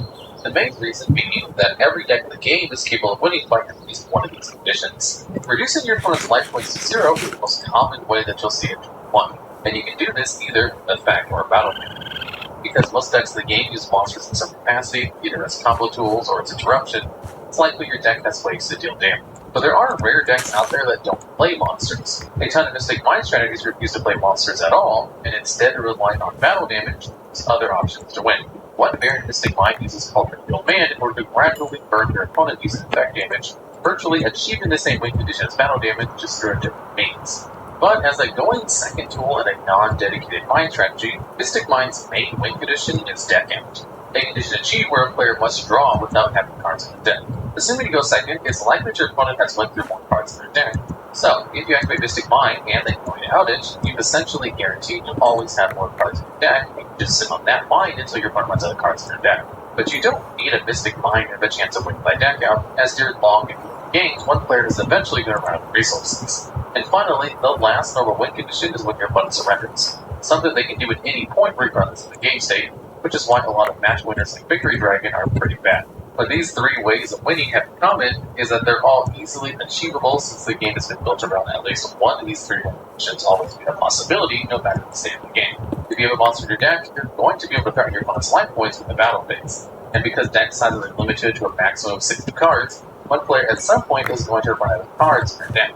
And the way Surrendering works allows either player the opportunity to concede the game and on to the next one if they feel as if this situation is unwinnable or it will take too much time. In general, these three win conditions have been extremely successful since they form the basis of the entire game mechanics and influence card design as a result. Most decks throughout the game's history have won duels only using these particular win conditions, relying on their consistency and reliability to win games above a more unique alternative. But that begs the question, why are alternative win conditions seen as less consistent and gimmicky? In theory, alternative win conditions are fun ways to change up the mechanics of the duel for both opponents. When a deck has a way of winning the game means, the dynamic of the game changes, as it forces your opponent to do whatever it can to prevent you from reaching a particular board state, becoming a game of added mass. Certain alternative win conditions can even be used to catch your opponent off guard, and because the opponent's deck is likely built to counter decks going for standard win conditions, they may even fail to have an effective counter in their deck for your strategy, especially given the variance of alternative win conditions. In practice, however, alternative win conditions are often clunky and ill-suited towards competitive play, as actually achieving these win board states is an incredibly difficult task. Purposefully so, as most alternative win conditions have been designed to be difficult or slow to set up to prevent them from being used to educate your opponent before they have a chance to play. As a result, most of, if not all of Yu-Gi-Oh's alternative win conditions require a very specific and peculiar action to occur, or need multiple turns in order to actually win the game. This makes them inherently awkward to use, as they often require a whole deck built to facilitate them, rather than something that's achieved naturally through gameplay like a standard win condition. Currently, most strategies built to facilitate alternative win conditions have to rely on riddle combo lines that are very weak hand traps, or restricting the opponent with the use of floodgates to stop them from playing the game as much as possible. Exodia is the literal face of alternative win conditions, being the first card in the game which allowed you to win purely by a card event. This effect was made iconic by the anime, which saw Yugi using Exodia to win what appeared to be an unbelievable duel by drawing the final piece on his last turn. Unfortunately, Exodia decks in the TCG OCG Master Duel play very differently to how it was used in the anime. Instead of using the Exodia pieces as secondary options to use just in case, most decks that play Exodia are trying to turbo the pieces to their hand as quickly as possible. This means that these decks are mainly built up of cards that allow them to either search or draw multiple times before your opponent has an opportunity to reduce your life points to 0. This has led to the creation of a number of different Exodia variants. Draw Spell Exodia, usually just known as Exodia, builds the deck exclusively by using draw spells and search cards to get the pieces as fast as possible. In the modern era, there are a number of supplementary engines you can use to play that achieve this goal. The Sky Striker engine, for example, allows you to abuse Engage not being once per turn, and the Bamboo Swords are an engine based around Broken Bamboo Sword, Golden Bamboo Sword, to give your deck a free pot of green. Although, in the past, these archetypal engines were quite sparse, and so the majority of Exodia decks are built around purely generic draw spells and searchers that are still around in strategies to this day. Upstart Goblin and One Day of Peace, for example, are excellent choices for draw spells, since you can activate them at any point to get from your deck. In older and slower formats, Exodia decks also had access to a number of trap cards to help them draw spells. Reckless Greed and Jar Greed were great ways to fit your deck during your opponent's turn. All cards like Dirty Roar and Lava protect your life points, if you even wanted to, as these variants also played Hope for Escape. a card which allows you to draw one card from every 2,000 life point difference between opponents, allowing you to realistically draw up to 3 or even 4 cards at a time. In 2012, this style of Exodia deck even managed to place top 8 in the World Championship, which is incredibly impressive for a deck based solely around the alternative win condition, and technically makes Exodia the best alternative win condition in the game when based on results alone.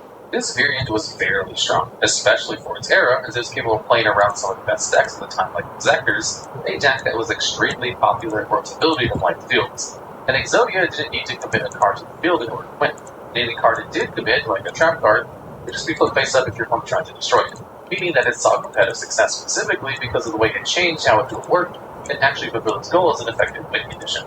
The build essentially formed the blueprint for most modern Exodia strategies, such as Royal Magical Library Exodia, for example. This uses the aforementioned draw spells alongside Royal Magical Library, an effect monster that gains a spell counter each time it's activated, and you can remove 3 counters from it in order to draw a card. This effect isn't once per turn and allows you to keep drawing cards, provided you can keep providing it with spells or spell counters. And because every spell in an Exodia strategy is based around replacing itself by drawing a card, your Royal Magical Library will always be supplied with spell counters, basically giving you an extra way of drawing cards for free and ensuring more consistency. There's also Treasure Panda Exodia, which again uses the same DNA as Draw Spell Exodia and Royal Magical Library Exodia, except with Treasure Panda as the star of the show. The Treasure Panda, you can banish any spell trap in your graveyard to summon a normal monster from your deck with the same level as the number of cards you banish. And it just so happens it's not once per turn, a common theme with Exodia strategies, which allows you to keep banishing spells from your graveyard to summon out 4 or 5 pieces. And with that, you can use them as link materials for something like Sanuja, or to draw more cards and add them back to your hand with Dark Factory in its production. Treasure Panda also allows for the facilitation of another Exodia strategy, which brings all of the pieces to your field, but uses Give and Take to special summon true Exodia to your opponent's side of the field, resulting in an alternative loss condition for your opponent. Every one of these versions of Exodia can change the game in the same way. Or low field, you can still win the game based purely on your draw engine alone. And because this way of winning doesn't require a battle phase, it's possible to do it in the first turn and FPK your opponent, which is something that's more than possible in the modern era thanks to the new and supplementary engines. But it's the modern era which is also this variance's biggest issue. The end boards of decks in 2012 featured cards that Exodia could undercut. Exactors could destroy boards when supported, and Dino Rabbit was only really capable of negating a single spell trap per turn. This, combined with the slow nature of the format back then, meant that Exodia had a real chance of being second, as it was likely that at least a part of their engines would resolve into Exodia. Or in the case where they didn't, they could rely on surviving a couple of turns to try to defeat, even if they didn't have the card like some Scarecrow to reject them. The modern era, however, has been much less kind to Exodia. More end boards focus on tanking engagement, achieve more boss monsters that are morally capable of interacting with Exodia decks, and the speed of the modern game is much faster, so you get no second chances of dealing with your opponent if you FPK them with Exodia. Because of this, a lot of draw spell variants of Exodia and other alternative win conditions reliant on FPK will not play hand traps or board breakers, virtually necessities for most modern decks, as they need every single card of engine to facilitate their win condition. And drawing a Ghost Ogre effect dealer is going to be virtually useless to them compared to something like Broken Sword. And this highlights one of the broader issues with alternative win conditions, in that because they change the game for themselves, as well as their opponent, they can also be caught off guard by decks that are just trying to be normal. Ash Blossom and Joy Spring and Impermanence are great examples of this. These two cards are capable of interrupting most decks since they both have so much utility, and as a result see competitive play in every single format. This is an issue for these FPK strategies, as whether you're playing Treasure Panda, Royal Magical Library, or even Spellbook Exodia, these cards are still poorly capable of putting a stop to your turn, and because they're so relevant to the modern metagame, it's likely to happen too, although there are some solutions to this issue. The top 2012 Exodia list was mainly reliant on draw cards, but it also featured a number of cards included specifically to stop battle damage from being inflicted to the player, namely Swift Scarecrow and Wabaku. These cards are absent in more modern decks. The protection they provided is just too weak and slow for the current era, but the theory behind it is simple. So, if there were a collection of cards that are capable of stopping your opponent from achieving a normal win condition, and strong enough for the modern era, you have more time to reach your win condition. This is the philosophy as to why a lot of alternative win conditions will choose to play Floodgates, and can be absolutely integral for certain win conditions which require more turns in order to resolve. While there are a lot of Exodia decks that use Floodgates to their advantage, the alternative win condition that best exemplifies their use is Final Countdown. A normal spell which requires you to pay 2,000 life points to activate it But if it resolves, you win the duel after 20 turns have passed. Unlike a lot of other win conditions, Final Countdown must take multiple turns to actually resolve. In theory, this makes the card a terrible choice, as it gives your opponent 20 turns to win the duel with 1. Especially since most duels in the modern era usually last under 5 turns due to the prevalence of OTK options. However, Final Countdown is arguably one of the best alternative win conditions in the game, and is a key choice for Mystic Mind decks. In general, Mystic Mind has always been a great choice for win conditions that don't need the battle phase. With a plethora of different win conditions that deviate from the norm, Burn with Pulver Man, Deck Out with Runic, and of course Final Countdown Mystic Mind. The reason why it's a popular choice for these strength strategies is just how much Mystic Mind is capable of restricting its choices. Essentially, if a Mind is able to stick to the field while your opponent controls a monster, they're potentially locked out of the game entirely. Your life points are protected since they can't attack you. They can't use monster effects to Mind, nor can they use them to interrupt your win condition. This slows down games to a halt, and allows you multiple turns to fulfill your particular win condition, whether that's completing the Destiny board, completing FA winners, or lasting through 20 turns of Final Countdown. And if your opponent doesn't have an out in their deck, like Cosmic Cyclone or NXT, then they've basically lost their. There are some win conditions, however, that can't effectively use Mystic Mind, because their particular strategy requires monsters to be set up on the field. Binomi Naga and Exodius, the Ultimate Forbidden Lord, both require being committed to the field in the battle phase in order to actually win the duel with their win conditions, which means that Mystic Mind isn't really a suitable tool to facilitate them in the same way it does for Exodia in Final Countdown. But there are still a plethora of floodgates which can be used to slow the game down. Rivalry of the Warlords, Goes in Match, and Only One are all great options in this case, as they all restrict the field in a harsh manner. Rivalry only allows a single type of monster on the field. Goes in Match only a single attribute, and There Can Be Only One only allows you to control one monster each time. Each of these cards is devastating against different kinds of strategies. While Rivalry is terrible versus Fluent Breeze, There Can Be Only One destroys them. And while There Can Be Only One does nothing against Super Quants, Goes in Match absolutely decimates them. Like Mystic Mind, these floodgates, when used against the correct deck, immensely slow the game down with players, especially when paired with each other. This allows you to slowly build up your board to the correct board state to bring Binomi Naga and Exodius to the field, and allow them to both attack multiple times over the course of several turns. Binomi Naga to gain Venom counters, and Exodius to send a piece of Exodia to win. However, there are two main reasons why alternative win conditions aren't the base of trap decks. The first being that while floodgates are an absolute boon to all win condition strategies, they're not the best decks that can use them. Eldritch and Guru are both decks which are heavily reliant on floodgates in the same manner as alternative win conditions would be. Skill Drain, Anti-Spell, and Summon Limit are all common tools in use all these strategies. The big difference, however, is that these particular engines are much stronger when compared to the main engine of an alternative win condition. The Sub-Terror engine represents a free Omni Negate and a hand trap with Sub-Terror Weakness, and the Eldritch engine is comprised of high-tech monsters and traps that are capable of interrupting your pops and graveyard vanishes. They both even have ways to OTK with their engines, too. Meanwhile, the engines of most alternative win conditions don't do Let's end it there. That was a good haul. In the case where you end up drawing a Conquistador or a Scarlet Sanguine, you're holding a competent piece of an engine that can allow you to displays. But in the case where you're drawing a Spirit Message A, it doesn't stop you from playing the game. The second reason is due to how easy floodgates are to out due to the are played in the TCG and OCG. This is less of an issue in Master Duel where you can use to one, so trap decks have an easier time since they don't have to worry about your opponent sighting back or hit. But games are best of 3 in the TCG and OCG. This means that while your Mystic Mind or Summon Limit may be capable of letting you resolve and FA winners during each one, it's likely that your opponent is going to outspell cover move from the side deck for bringing 2 and 3. This is an issue for all floodgate strategies. But in the case of decks like Eldritch and Guru, they both have ways to recover. Eldritch traps all of graveyard effects which allow them to set another trap for them to place themselves, and Phoenix's Omni Negate can just negate your opponent's even match. When your opponent's playing an alternative win condition, however, engine doesn't really do anything. Effectively meaning that if your floodgate is outed, it's basically game over.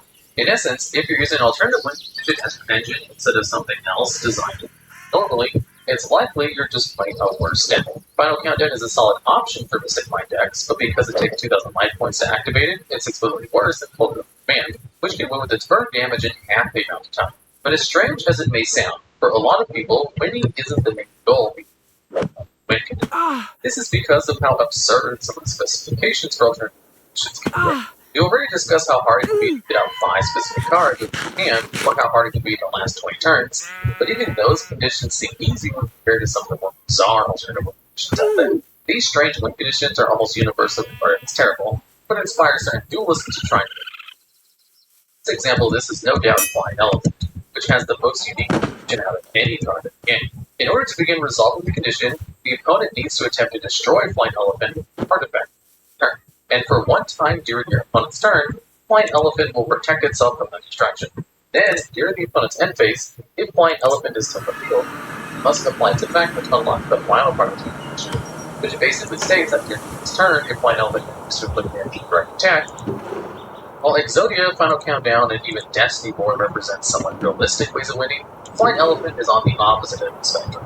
Being a condition that's so specific to the field, you have to jump through a ton of hoops in order to achieve it, making it really impractical for competitive play. But that's precisely what attracts people to the card. It's less of a rival way of winning and more of a challenge to build a deck that can win with it, acting as a test of both creativity and skill. With Yu-Gi-Oh players, a lot of it. As for as bad as Flying Elephant's effect is, you can build a deck that can win with its effect with a large amount of setup. Give your opponent a Yadro Invader, which you vice versa. Yadro Invader is a card with a mandatory effect. It activates when an opponent normal or special summons a monster, and Yadro will move itself one pop closer to that monster, then destroy every card within its own column. By giving Yadro to your opponent, you can use it to force your opponent to attempt to destroy Flying Elephant, since its effect is mandatory. And can be paired with something like the Deck Opening King to immediately make it the end phase, so your opponent doesn't build a reward or remove Flying Elephant from the field. Now, this obviously is not very practical. It's extremely traps, requires multiple bricks to function, and falls apart in the face of any competent board when going second. But people still play these strategies for fun, and there's plenty of win conditions, whose specific condition will change how you build a deck, making it so that every kind of win condition brings its own unique challenge, even a lot of which are the same inherent downsides of being easily interruptible, like Ghost Trick Mischief. This card has the win condition that occurs when it has 10 or more materials attached to it. This particular win condition isn't absurd for Ghost Tricks to use in theory, especially since Angel of Bishop has an effect to attach a Ghost Trick card to it once per turn, pairing well with the very slow Ghost Trick strategy, especially with Ghost Trick Renovation. But there are also decks dedicated to Angel of Bishop, which uses the Utopia and Utopic monsters alongside rank-up magic spells to constantly keep ranking up on a monster, transferring its materials, before sewing up Angel of Bishop on top of it to win on the first turn. Another good example of this includes a Jackpot 7, which has a win condition which, like Flying Element, can only be triggered by your opponent. When it's sent to the graveyard, specifically by an opponent's card effect, it gets banished, and if 3 Jackpot 7s are banished by this effect, you duel. And normally, this win condition would be difficult to achieve because it solely relies on your opponent milling it from your deck a total of 3 times. Even if your opponent is playing a strategy with something like Mortgage Jar, they're likely going to stop milling cards once they see that first Jackpot 7 banished. But creative deck builders have found multiple ways in which they can force your opponent to build a deck for them by giving them a monster. One of which is with the use of Shooting Spy, one of the worst cards in the game since all it does is give your opponent a free monster from your side of the field for the turn. By giving your opponent Dark Scorpion Burglars, you can summon out a bunch of low attack tokens like Hippo Carnival or Super Hippo Carnival and crash them all into Burglars. Burglar's mandatory effect will trigger, which forces you to send a spell card from your deck to the graveyard. And because this is technically the opponent's effect, Jackpot 7 will banish itself, making it a perfect choice to send each time you crash a token. Some win conditions, however, are a lot more simple to set up, such as the only alternative win condition that's currently banned, Last Turn. Last Turn is a normal trap card. In fact, that's a ruling's nightmare. But it basically states that you can activate it while your life points are 1,000 or less, and when you do, you must select a monster from the side of the field. Then you must send every card in both players' hands on the field to the graveyard, other than your selected monster. Then your opponent can special summon any monster from the deck in attack position, and then is forced to attack your monster. Whoever has a monster on the field by the end of the battle wins the duel, and any other circumstance results in a draw. Now, technically speaking, the Last Turn is both an alternative win condition and an alternative loss condition, which is pretty bad as there's a chance your opponent will just summon up their highest attack boss monster from the deck and win the duel. In theory, this makes the card a win condition, but then that begs the question, why is it banned? Likely just because it's a rookie nightmare. But if the monster you choose at Last Turn prevents your opponent from special summoning, like say Jiaojin the Spiritualist, your opponent will be incapable of summoning a monster. This means that you'll win the duel via Last Turn's effect, since your opponent won't control a monster, and there were actually some decks in 2004 that would purposefully lower the life points to try and trigger Last Move with Jiaojin face up on the field. All in all, alternative win conditions are a failed mechanic in the competitive sense. It's very rare that they see play in a meta or even a tiered strategy because of how specific their conditions are. And even those that are played, like Final Countdown, are more of an option for these decks which have a wide array of better choices. But in terms of a mechanic which adds a fun, unique goal for deck building, the mechanic is actually fairly successful in changing how the game is played, with every alternative win condition being played differently depending on the goal that's being achieved, challenging deck builders to make these win conditions workable. With the way the modern metagame works, though, it's unlikely that alternative win conditions, as they are now, are going to be stored in the meta anytime soon. But if a card, which was released that had a win condition that was a lot less specific and more easily achievable, it's possible that it may be a good option for certain decks. It's probably a good thing for the moment that all win conditions aren't seeing too much play, though. Since if there's an easily achievable win condition, it may just result in constantly your deck decay by it whenever you get second. Also, just a quick little aside, a Pokemon TCG channel. So if you like the videos on this channel, well, that channel is basically that, just with a Pokemon TCG. We have a video going over some of the earliest Pokemon cards, so if you like that, check it out in the video description at the end of this video right now.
Imagine being a failed archetype with cards and facilitated having to pick. Spell summon from the deck and have a majority of cards with no card limits return effects and still not be confident. Somehow Warptronics managed to do that. If you're not familiar with Warptronics, it's one of the early archetypes that you'll find in anime. Belonging to Leo, who gave us the best moments in all of 5D when he was a designer. You will not be slandering Leo as he is the goat for making live stream driving with him. Right. However, there will be acceptable slander for Warptronics, who, over time, went from playing the deck to falling off to the shadow.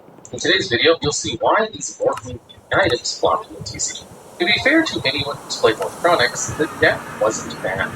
The archetype actually started strong when Crossroads of Chaos introduced them in 2009. Warptronics had effects that were based on their positions. The most substantial effect comes from the heart and soul of the Warptronic deck, Warptronic Cell Phone.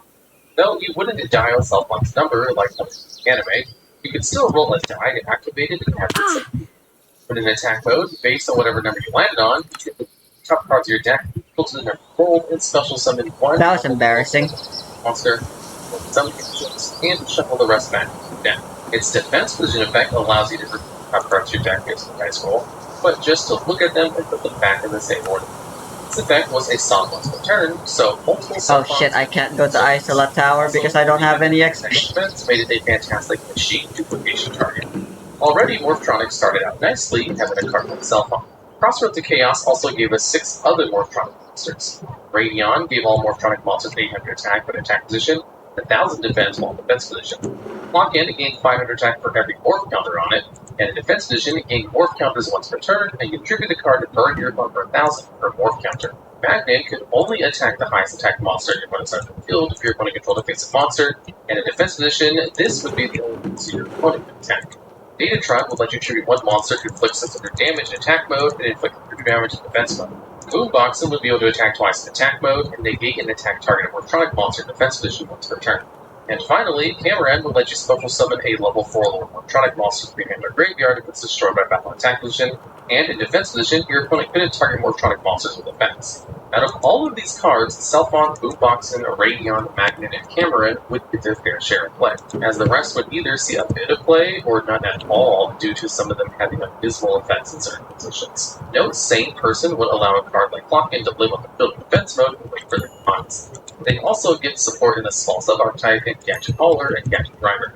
None of them got played as Gadget Hauler was a brick and Gadget Grinder was redundant when you could just switch the monster's position on your turn, and none of the effects outside of Magnet opponents turned to warm like Rider. You may have also noticed that none of these were tunable. Genuinely doesn't matter what I buy, You'd think it'd be necessary for just that I buy something. access to yesterday, boss monster, Powerful Dragon, which wasn't released until Raging Battle, which came out later in 2009. Of course, to make up for not having Powerful Dragon yet, they did make some spell support to alleviate the misery of the Morphtronic game. Morphtronic Accelerator was a normal spell that returned one Morphtronic monster on the field to the deck to pop one on the field and then fight the card. Morphtronic Engine was an eco-spell card and doubled the attack of Morphtronic monster control, but it destroyed it during the second standby phase after its activation, and then burns you for the damage equal to that monster's original attack. Morphtronic Horde was an eco-spell that popped a spell and trap card that killed monster's battlefield.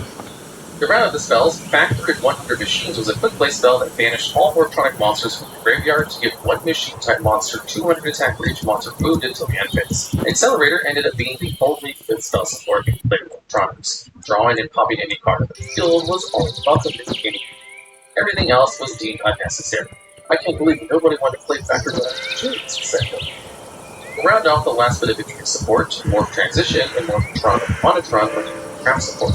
Morph Transition negated an attack on a Morphtronic and then let you change the battle position of Morphtronic monsters. When summoned, Morphtronic Monotron enables you to change the Morphtronic monster to face a defense position. Neither of these cards saw play, as better generic traps with release. So for their release, they were rewarded with being unplayable, low-level, low-attack monsters in the Synchron era, their boss monster being 2 sets away.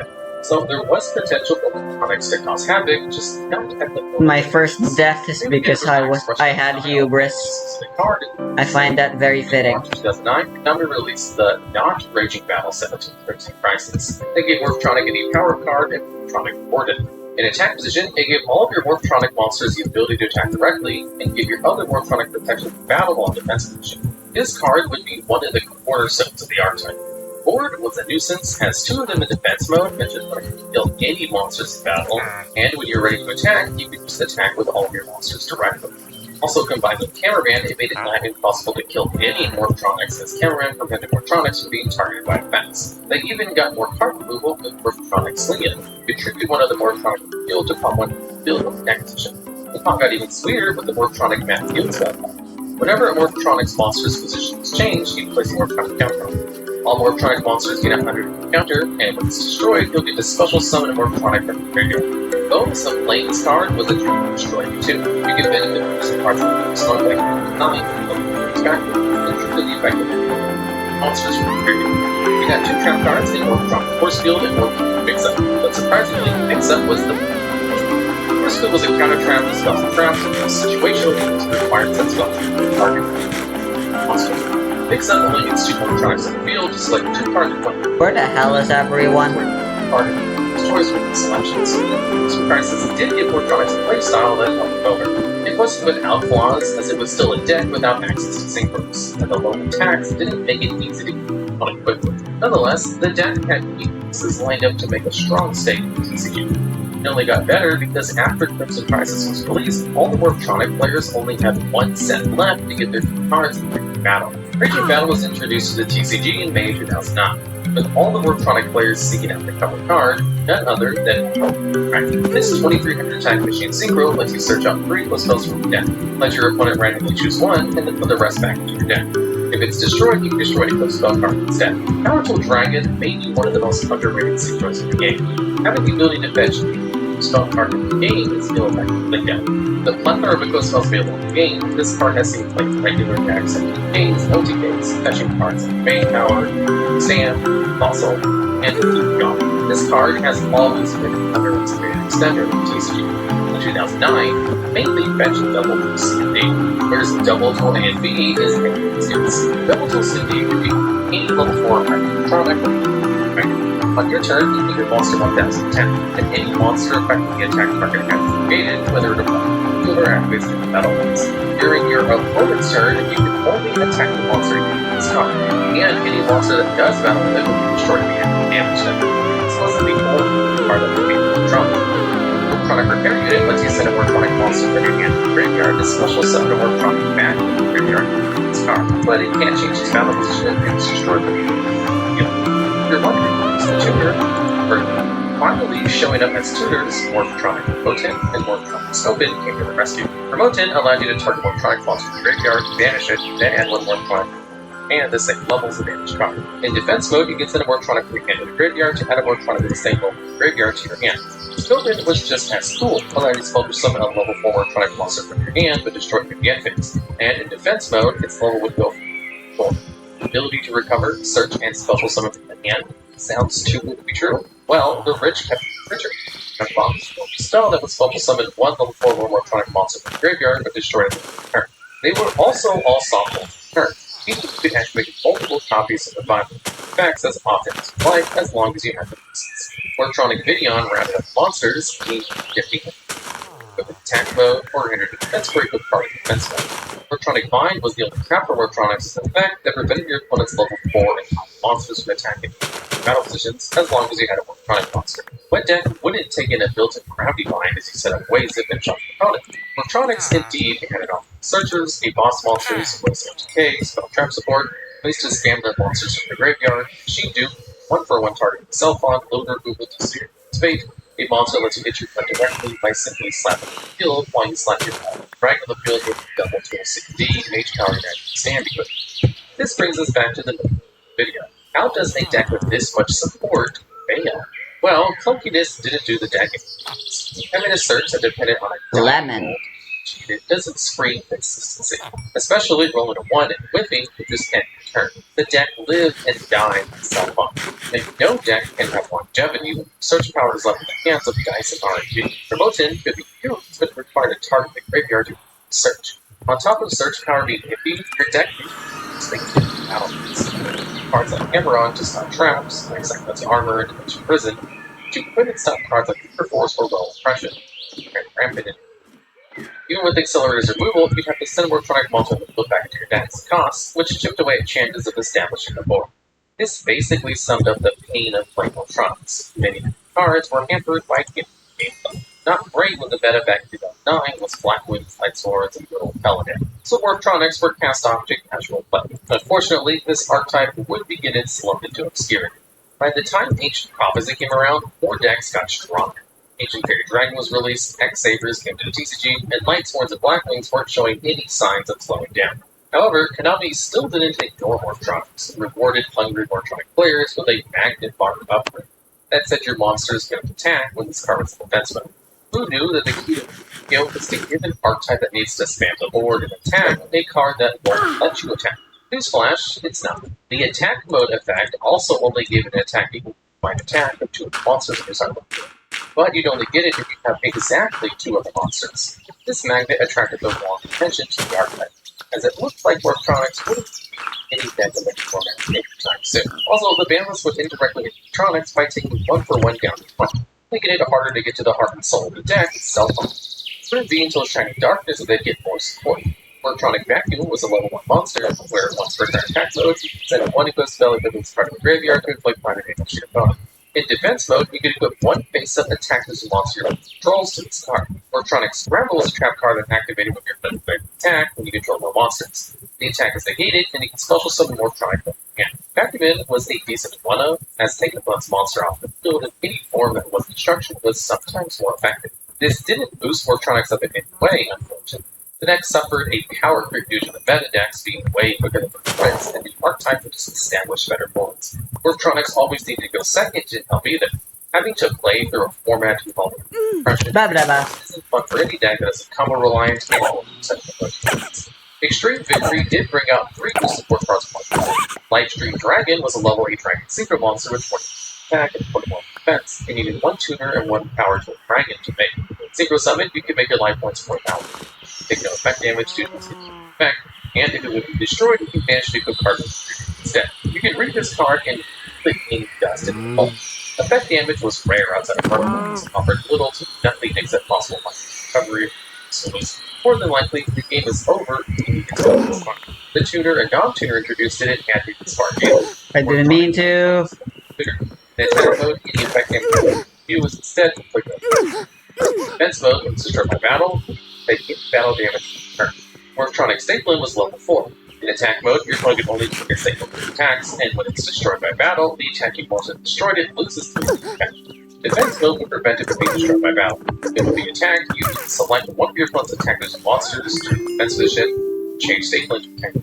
These had little to no impact on Wartronics and didn't help keep the deck up with consistency. Wartronics would go through a cold spell without support for almost 4 years. They did get a retrain for Powerful Dragon to use their summon. Because of win, right?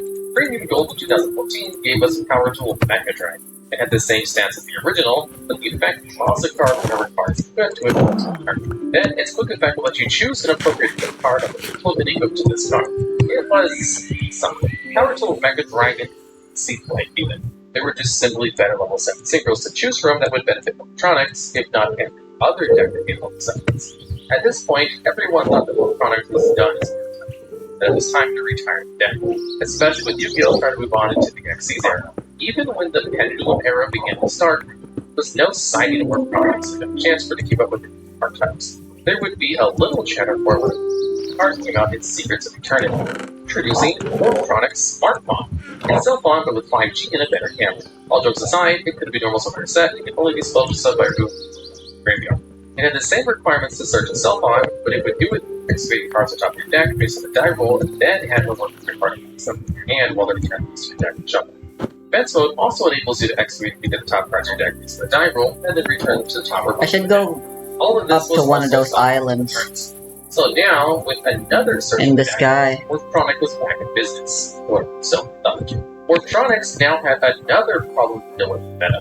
Hand traps and floodgates were in full effect. A simple effect veiler, Deadliness was still trained with Wartronics. I wanted to turn the starters to go off. Also, this deck was stuck on being a first turn deck, like your normal. The story gets even more heart-wrenching at this point. This deck was fantastic at late climbing the Link era due to Cellphone and Smartphone software turn effects. You still had access to the spell cards that gave the deck its advantages back in the early 10s, like Machine Duplication and Jump Box. Your board could start with Cellphone or Smartphone and end up with blocking 7 sorcerers. Unfortunately, though, this deck was too fragile. With the game getting quicker, more floodgates and hand traps would be this deck's bane, and the simple fact that this deck couldn't operate if it first made the deck a high risk, high reward, and highly novel. And so ends the tale of Wartronics, until it wasn't the end for some strange reason. In 2022, Konami understood that Leo was the best for Yu-Gi-Oh! 5Ds, and decided that Wartronics deserved more love. Power of the Elements gave 7 powers for the Wartronic archetype, one being a Wartronic Telephone. You already know it involves rolling a die because it's a phone card. In attack mode, you roll a die, gain life points times 100 equal to the result. Also, special some Wartronic monsters from your graveyard with a level 2 or lower than the die roll. In defense mode, it effectively lets you roll a die, into the top cards of your deck result, and then send one more Mortronic monster for the next Those aren't graveyard. supposed to be Put the there. rest on the top or bottom of your deck in any order. And yes, these effects were still soft once per turn. Smells like FTK's boots. Everybody went to scheming with this card. A level 1 tuner with a soft once per turn effect that can special summon monsters from the graveyard, including itself. That can be Machine Dupe was just asking to be used. It can also be added to your hand easily through cards like It's Midnight Not Be and a package of Dice Dungeon to search Dimension Dice to find your telephone. Not only could you link build quickly with a new electronic, especially when Vibrax is legal, but it was also great for another FDK using Cannon Soldier and just continuously Telephon's effect to focus on the telephone and blast them with Cannon Soldier until your opponent just left the table. The thought of this terrorizing the TCG floated. Before I go to bed, I want to try murdering creepers. Everyone just played hand traps and floodgates and went to sleep peacefully, knowing the FTK was too consistent. Still, Telefon was a welcome addition to Mortronics, and held Mortronics in a fun time and mastered. Or rather, I guess I'd want more Other cards were given to our powerful equipment before doing that. Scanner was a level 6 Before fighting enemies at night just willy-nilly. In attack mode, I mean, I can try. Fuck it, let's just try. But you had to place a card with the hand on top of your deck. Defense mode, you get to add a level 4 level electronic monster from your graveyard to your hand once returned to your main phase. Then add a card from your hand on top of your deck. The other card introduced was a gadget card, Gadget Gamer. This level 3 machine monster with 3 attack defense would allow you to add one level 1 machine monster from your deck to your hand with normal summon. You can also tribute it to special summon one electronic monster from your hand. Then you can just special summon a gadget caller from your hand or deck, or whatever. Nonetheless, this card made Mortronics even more consistent, as if it wasn't already packing over 5 starter cards for your blitz. Let's go to the 2 Synchros individuals. Mortronic Earbond was a level 1 monster. While it's an equipped card, the monster it's equipped to can attack twice on monsters during battle phase. In special summon, you can treat one face-up monster with built-in tuner. You can also target a synchro monster with build and equip Earbond to equip the builder figure. The new boss monster was powerful Raver Dragon. The level 9 synchro monster for 21 for attack and 23 for defense. When it's special summoned, you can take up to 3 different equipped cards and equip them with Raver Dragon.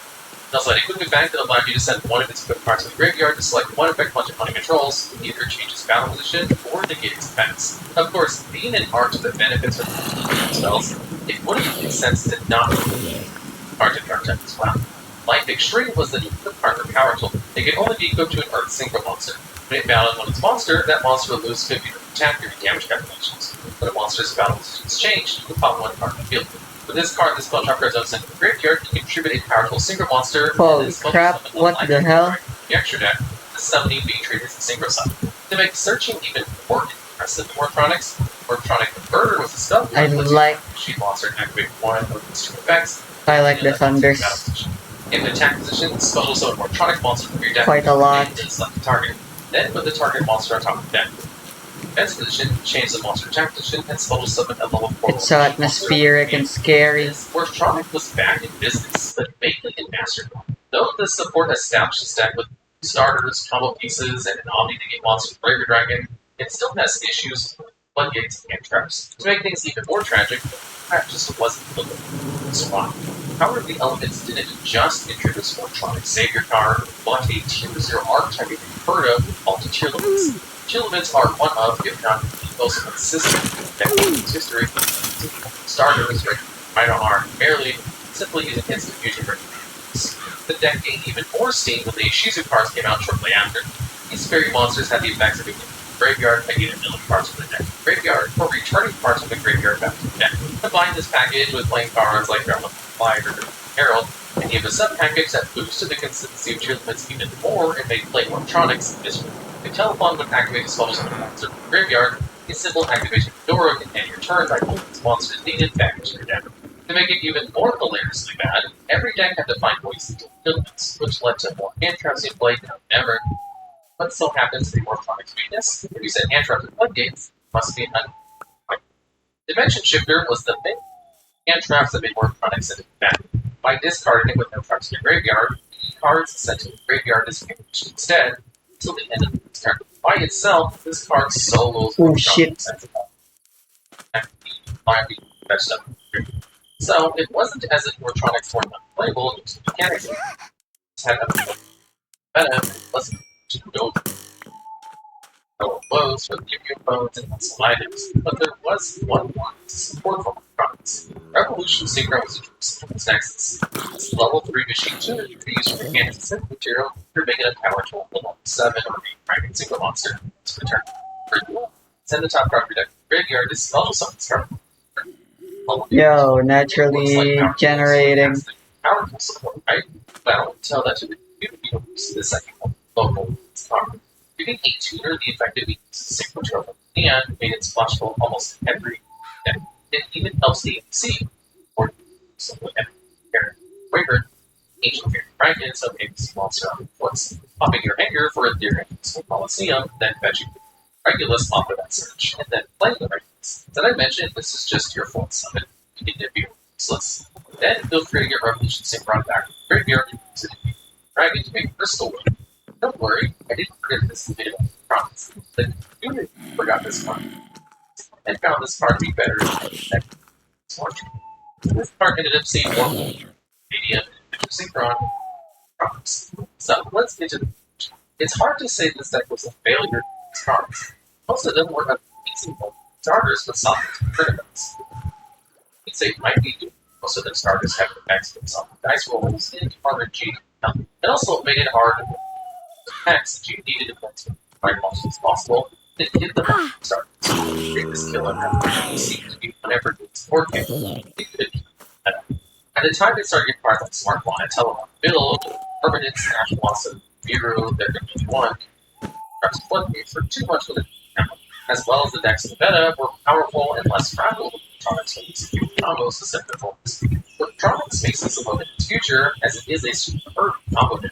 Maybe it just needs a support items like BGN, Baxen, or a desktop development. For now, Electronics is sadly, excruciatingly, painfully, and tragically unlocked. Sorry, best boy service.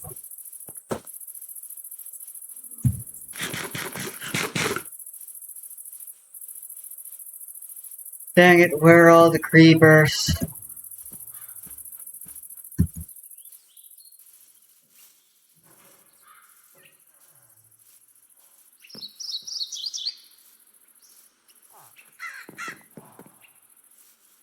All I got were the usual boring zombies.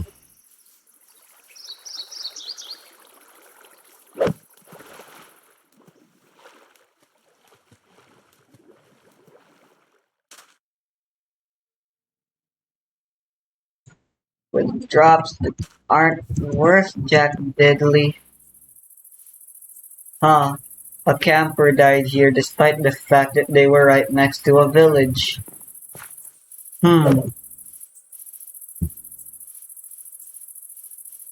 That kinda sends a rather bad signal about that forest village.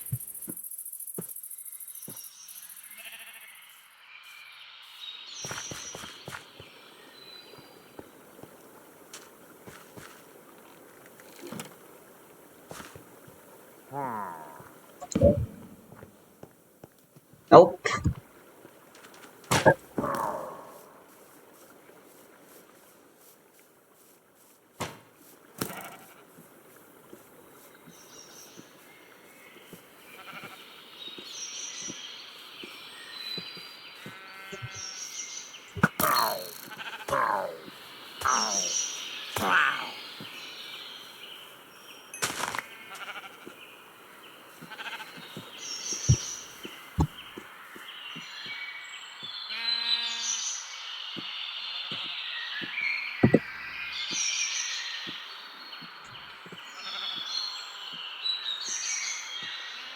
Whoa, what?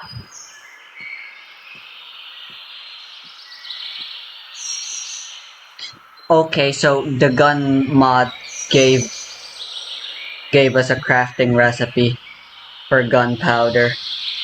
I was like, what if they added a crafting recipe for it? They actually fucking did. That's kinda crazy.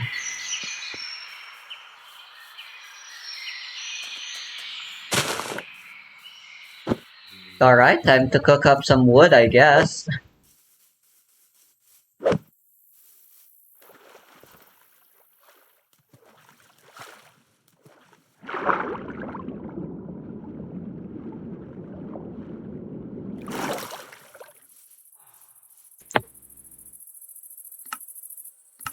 I should also maybe consider if I can make any more, if I can increase my firepower. Technically a consumable.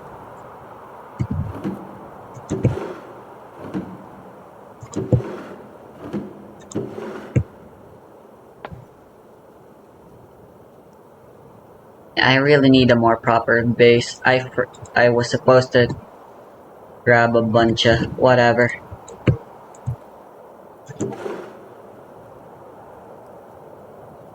Yeah, I need to make a more proper base.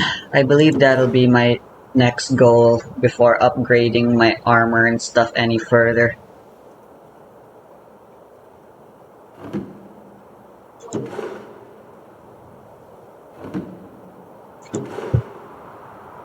So what is ash useful for worth?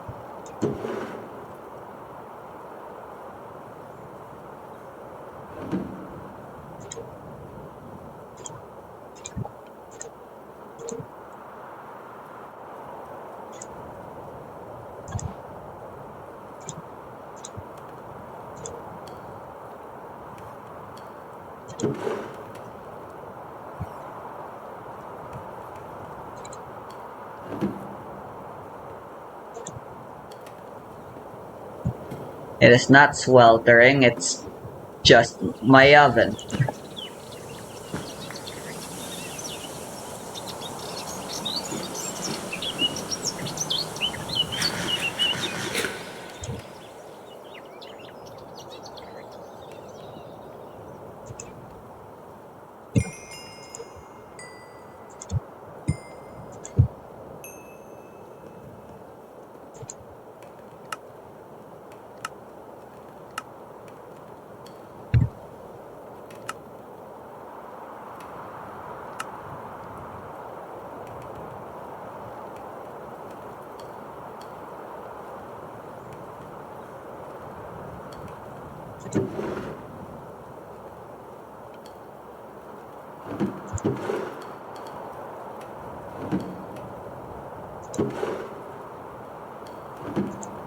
I think you still belong in consumables.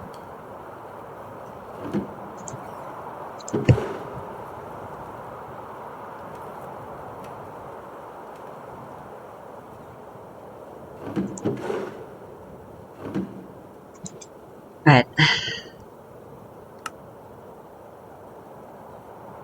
Handgun is cool and all, but what about something with more power? I'm thinking a sniper or a shotgun would be pretty fun.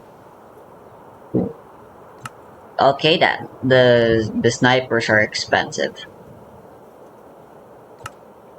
So we're staying away from those for now.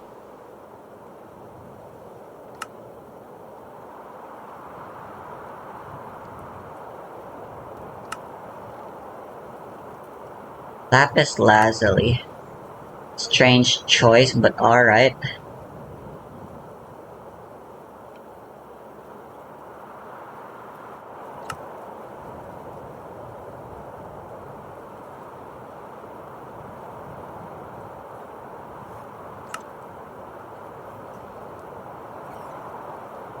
Ooh, I can make this. 50% armor piercing, that's pretty good.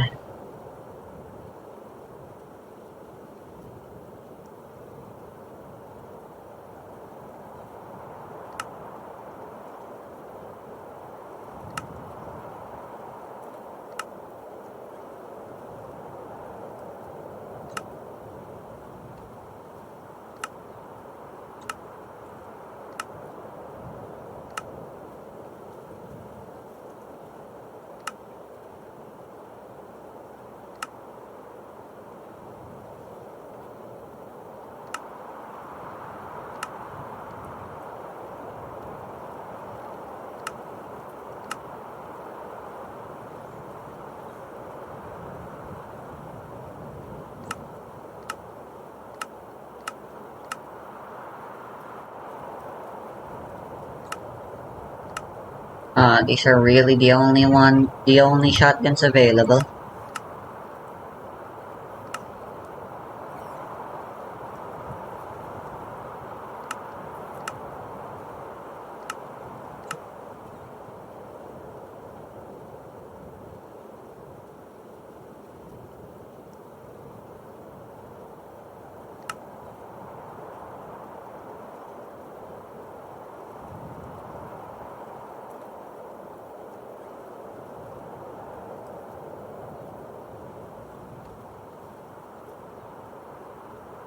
The shotgun can't get ammo upgrades.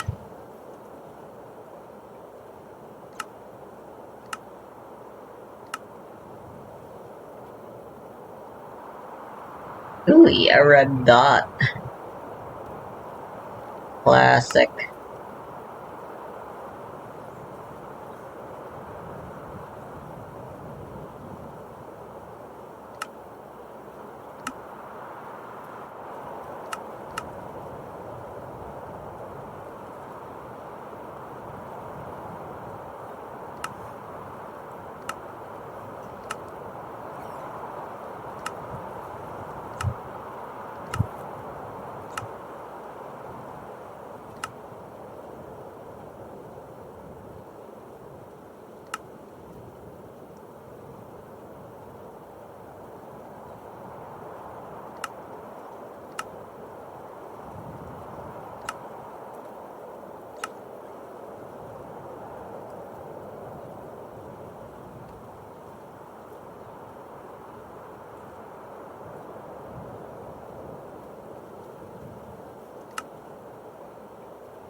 And I like my boomsticks.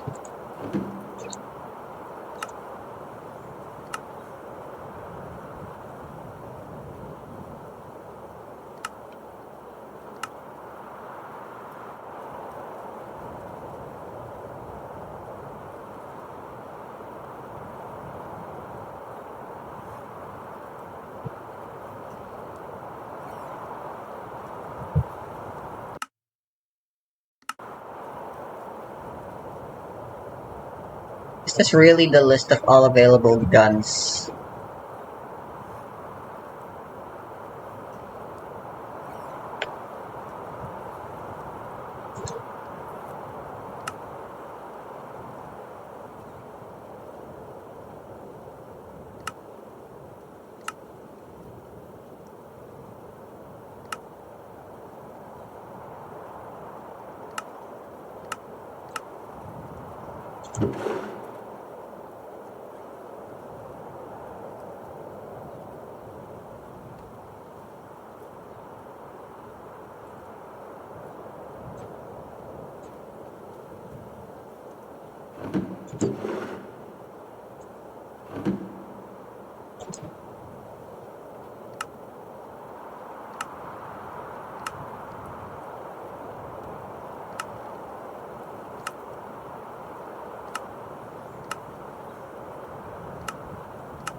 They're pretty straightforward. They're pretty honest about what is needed for a gun.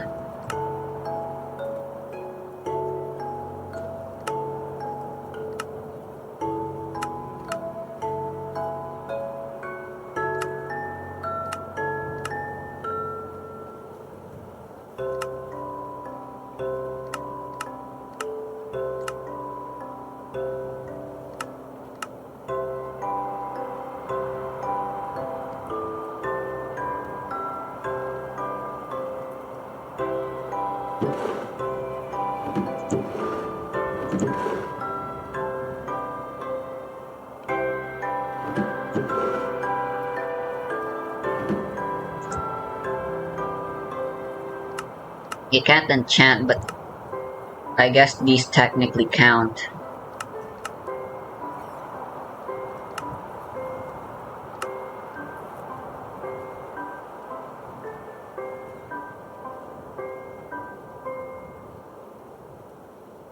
I feel like my handgun's gonna be all reliable.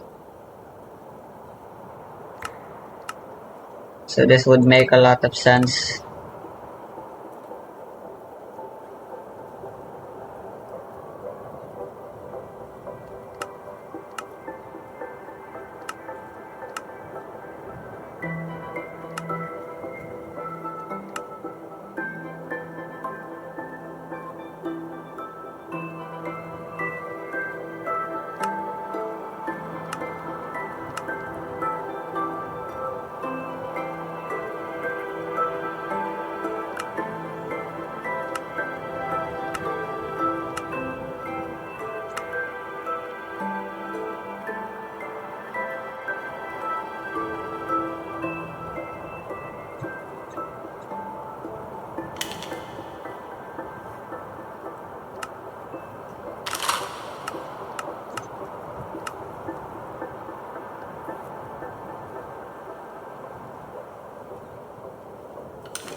Damn, that's not bad. Okay, the 45 ACP kinda sucks. Only 45.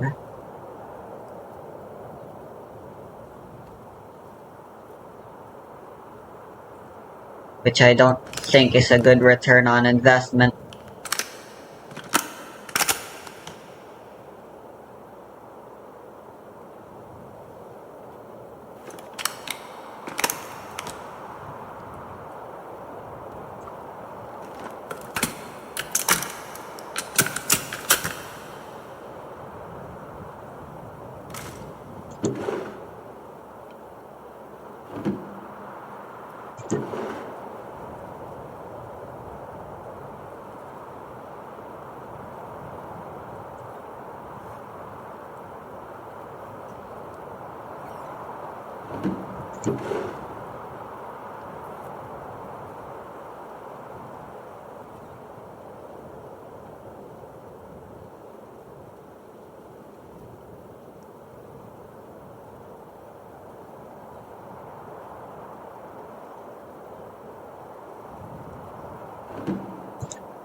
Copper isn't scarce.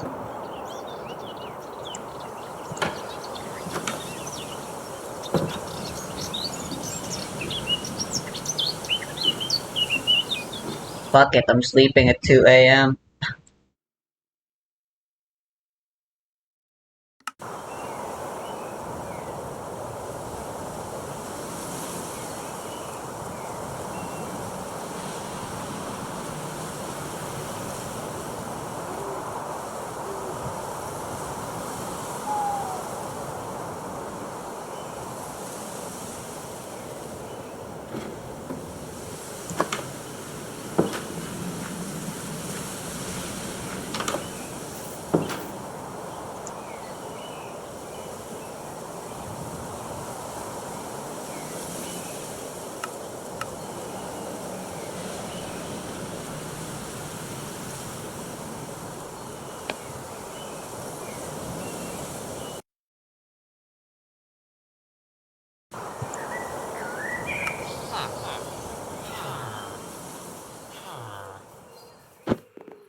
We're quite literally packing heat in every sense of the word now, huh?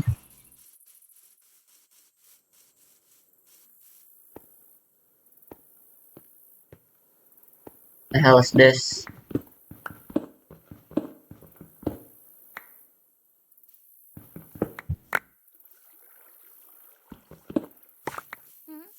Cobblestone, I guess.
Chameleon.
What's my interact button again? I turned off the thingy. Interact with gun is indeed tab. Alright, so I can't break blocks, only interact when I have a gun equipped. Fair enough.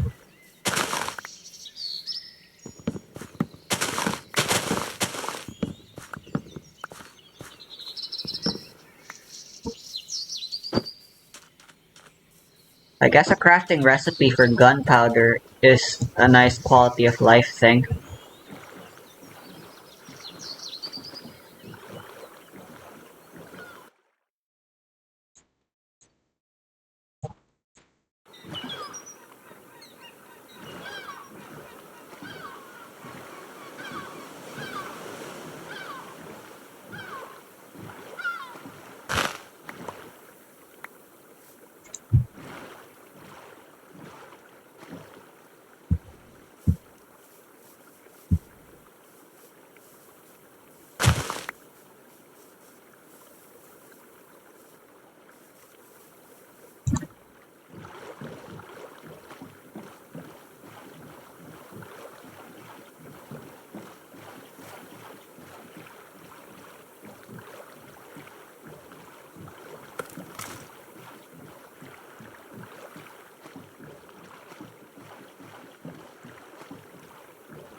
These are technically more copper, but I'd feel bad.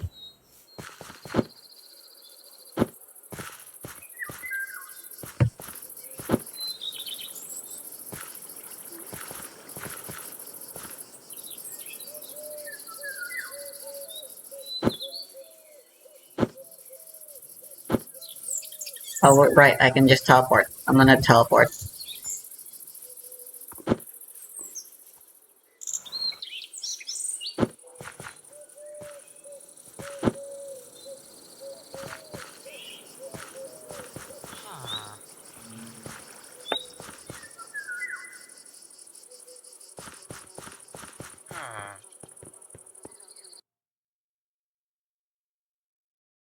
Right? Is there actually no teleporter here? My bad.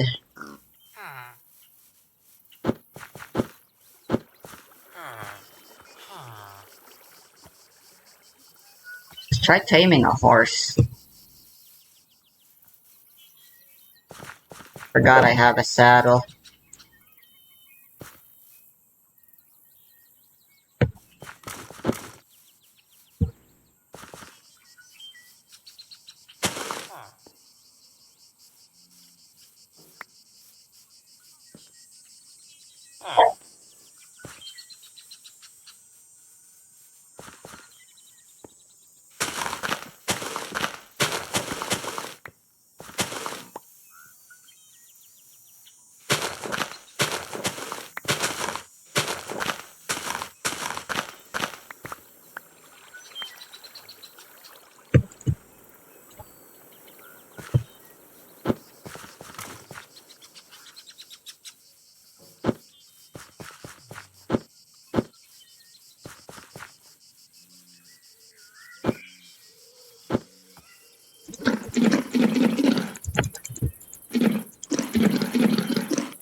That was easy.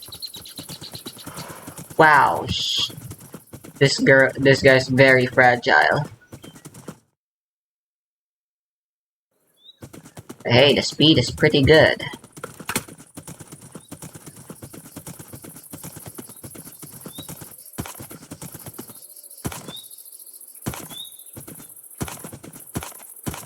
I'm going to accept this. Holy crap, look at it go.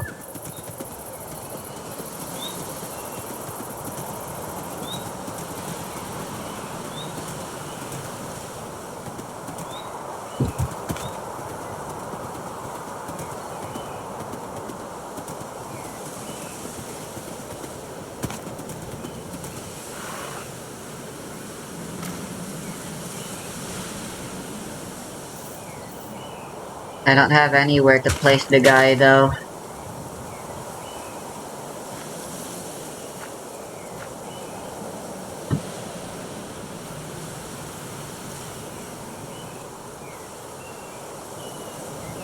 Especially around such an area like this.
Ikaw ni ite mo yasashi sa ga tsuka.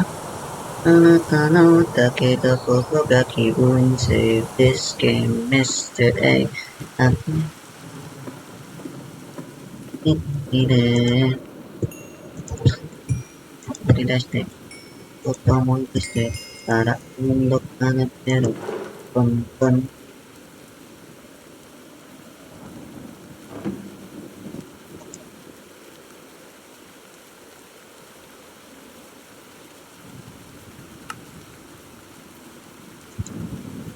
あ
This is a kit.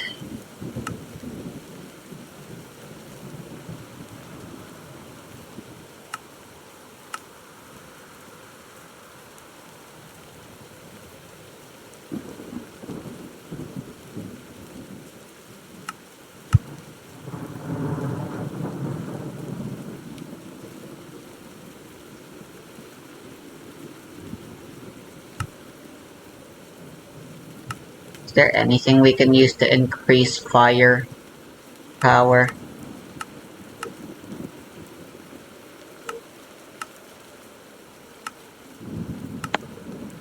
And I guess it wasn't very likely.